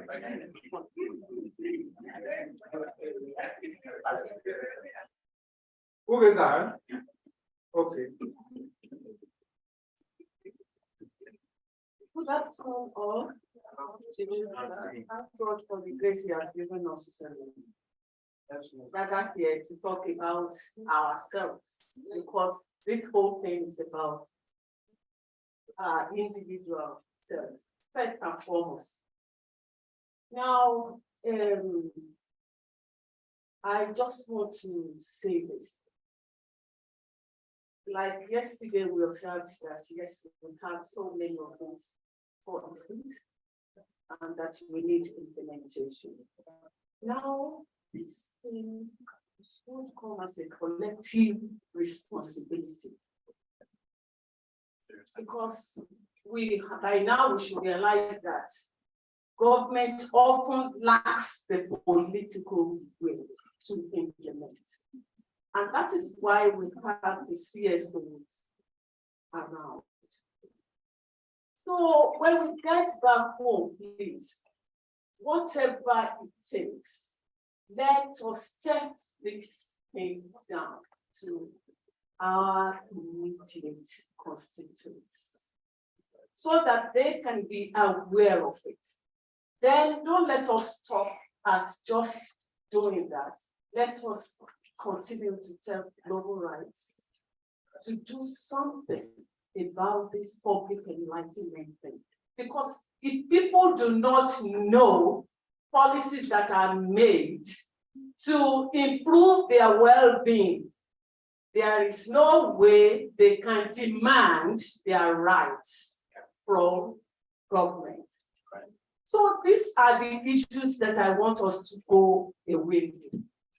It is good that we gather, yet we need to disperse. Disperse in the sense that we need to disseminate what we have got together and prepare to do it on a larger scale. We assume a lot about the level of knowledge of our elites. When we started this, the public enlightenment program on the mineral and mining law, a lawyer, I'm talking about a lawyer of record, I will not mention him, confessed to having never even come across that law. And he was profusely thanking us for organizing that and even inviting him over. So don't let us assume that, these people know. The FOI Act, I was part of the implementation group. When we met people, we saw that people had, the idea that the FOI Act belongs to lawyers. The FOI belongs to journalists. So nobody was paying attention to. So this is the kind of things that happen. Don't let us just think, some people are doing it. Let us individually take that responsibility. We can mainstream it into our programs. We have other programs that we do, even at our level. We can mainstream it and begin from there. Thank you very much. Thank you. Not before I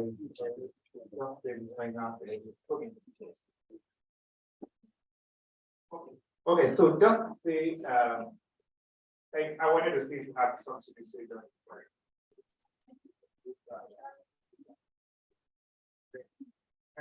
Yeah.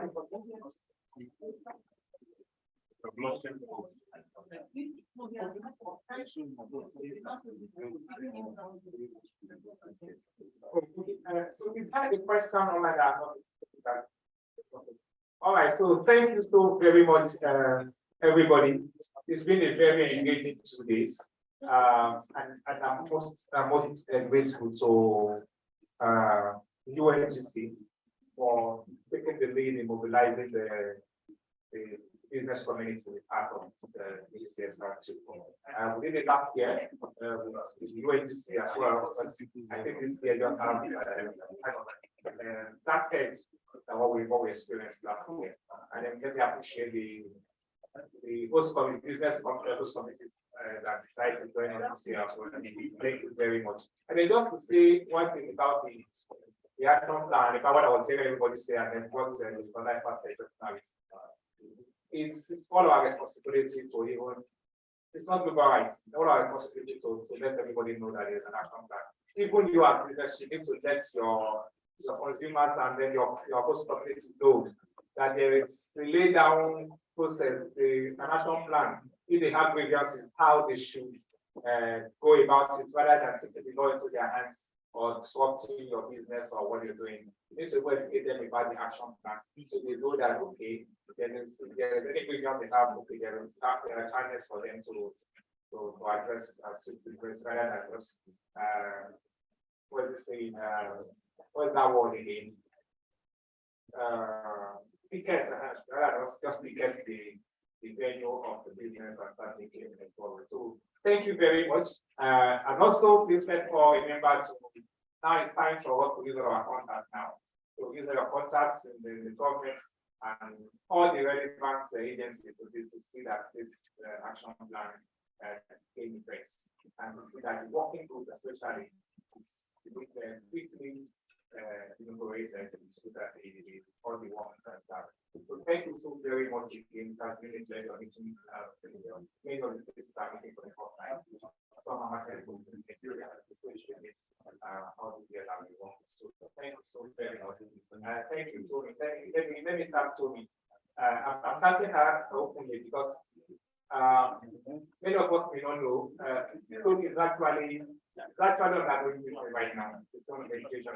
It's just but we still make ourselves available for this. So let me say thank you. Thank you very much again. It's hard to say goodbye, but I'm saying goodbye. And then thank you for all the team members. Thank you so very much. Kevin, Winifred, Kenneth, Ayo, and of course, Tesla Group that provided the great content. Thank you so much for a great job, and then let's do it again next time. So please, as a step out, collect your meeting there for the lunch, and then let's have a final group photograph outside there. And then those that came in from outside the group, like that, Secretariat informed that there was a sponsorship of your coming, and we're getting that ticket for. Please, before you go meet Winifred, to sort out whatever you need to sort out, and then please. You have a very good lunch time. Thank you. Please eat the food before you go.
Editor, camera.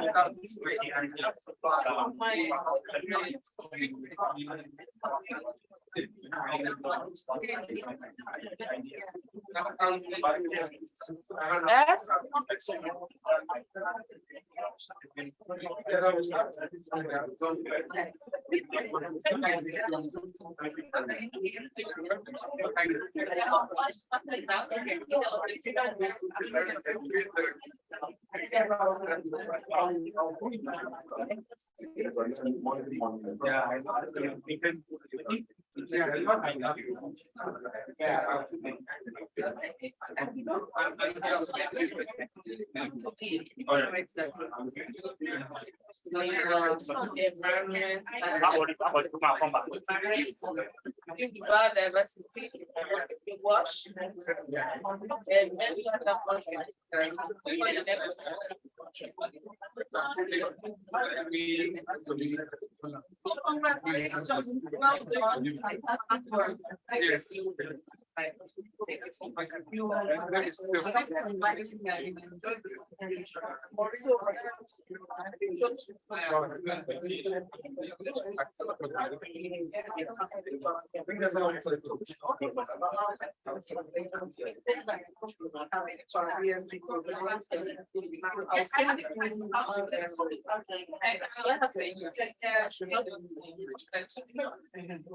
So, I'll send you the program so that we can then see where the yes, so if you are doing rather than then if I don't know, you should not be like accelerator program. Thank Yes.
Oh, shit.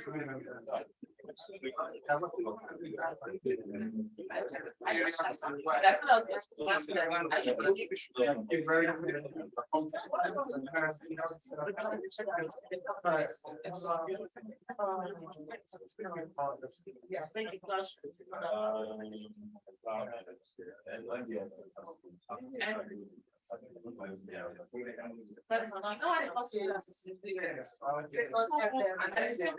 Something that I do. I just find out that's what that's about. And it's that's a lot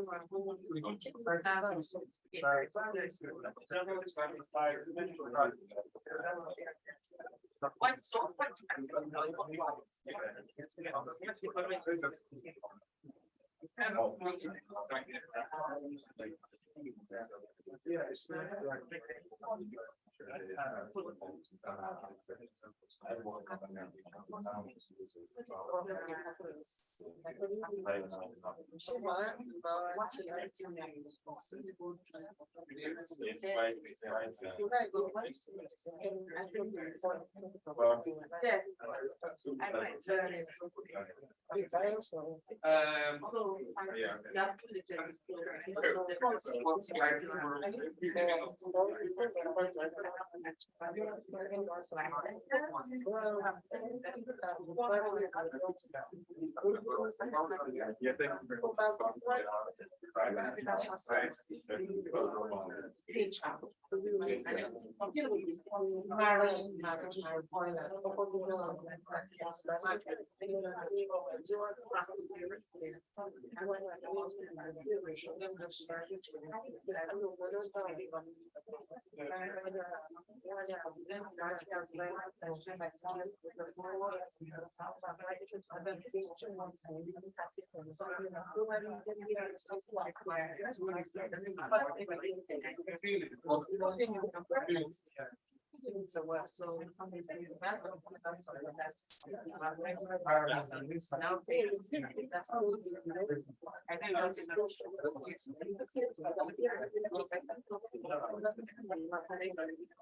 Just like the fact, there's something that was still also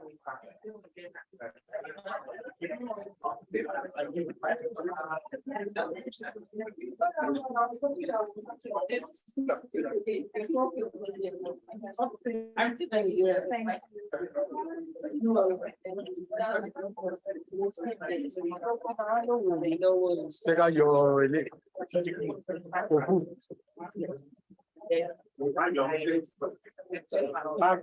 àwọn láńṣẹ́ ti láńṣẹ́ ẹgbà tó ti ń ṣe ṣáájú automatic fi audio sí.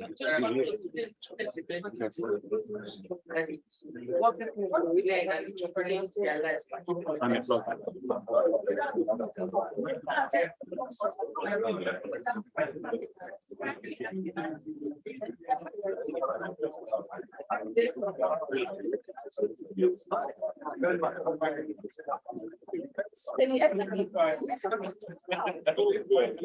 see that we have different.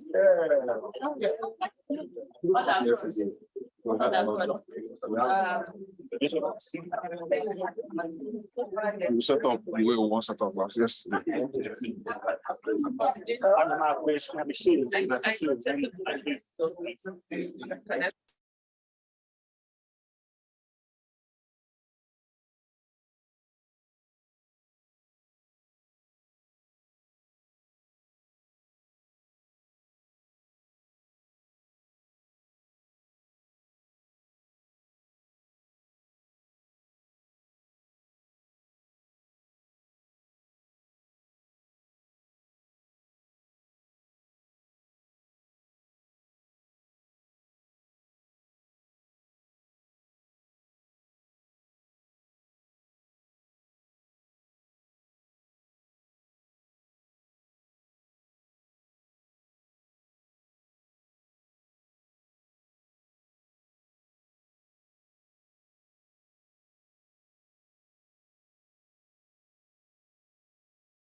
Edward, kí n lo tripod. Ibo la fẹ́ lò.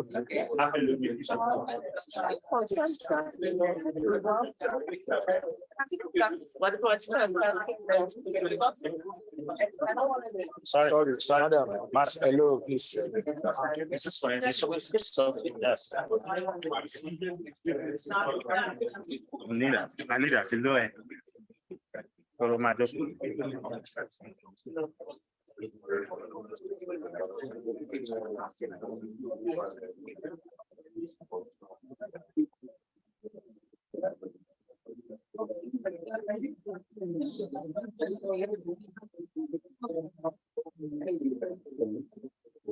Forward that the forward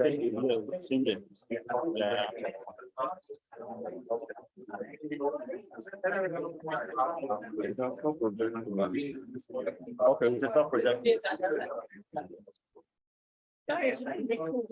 No, you're sitting here. Okay. There are some. I'll tell you the rest. Hello. No, wow.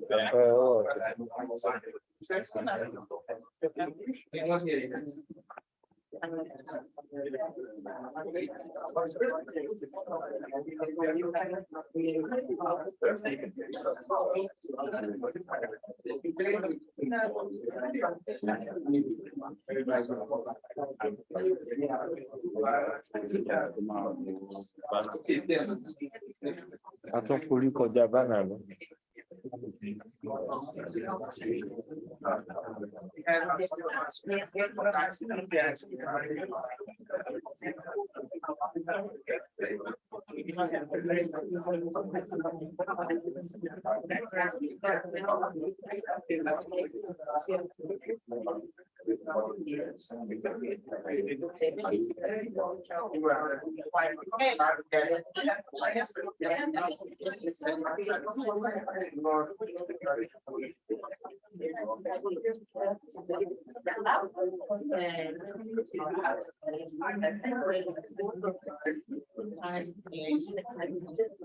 Okay.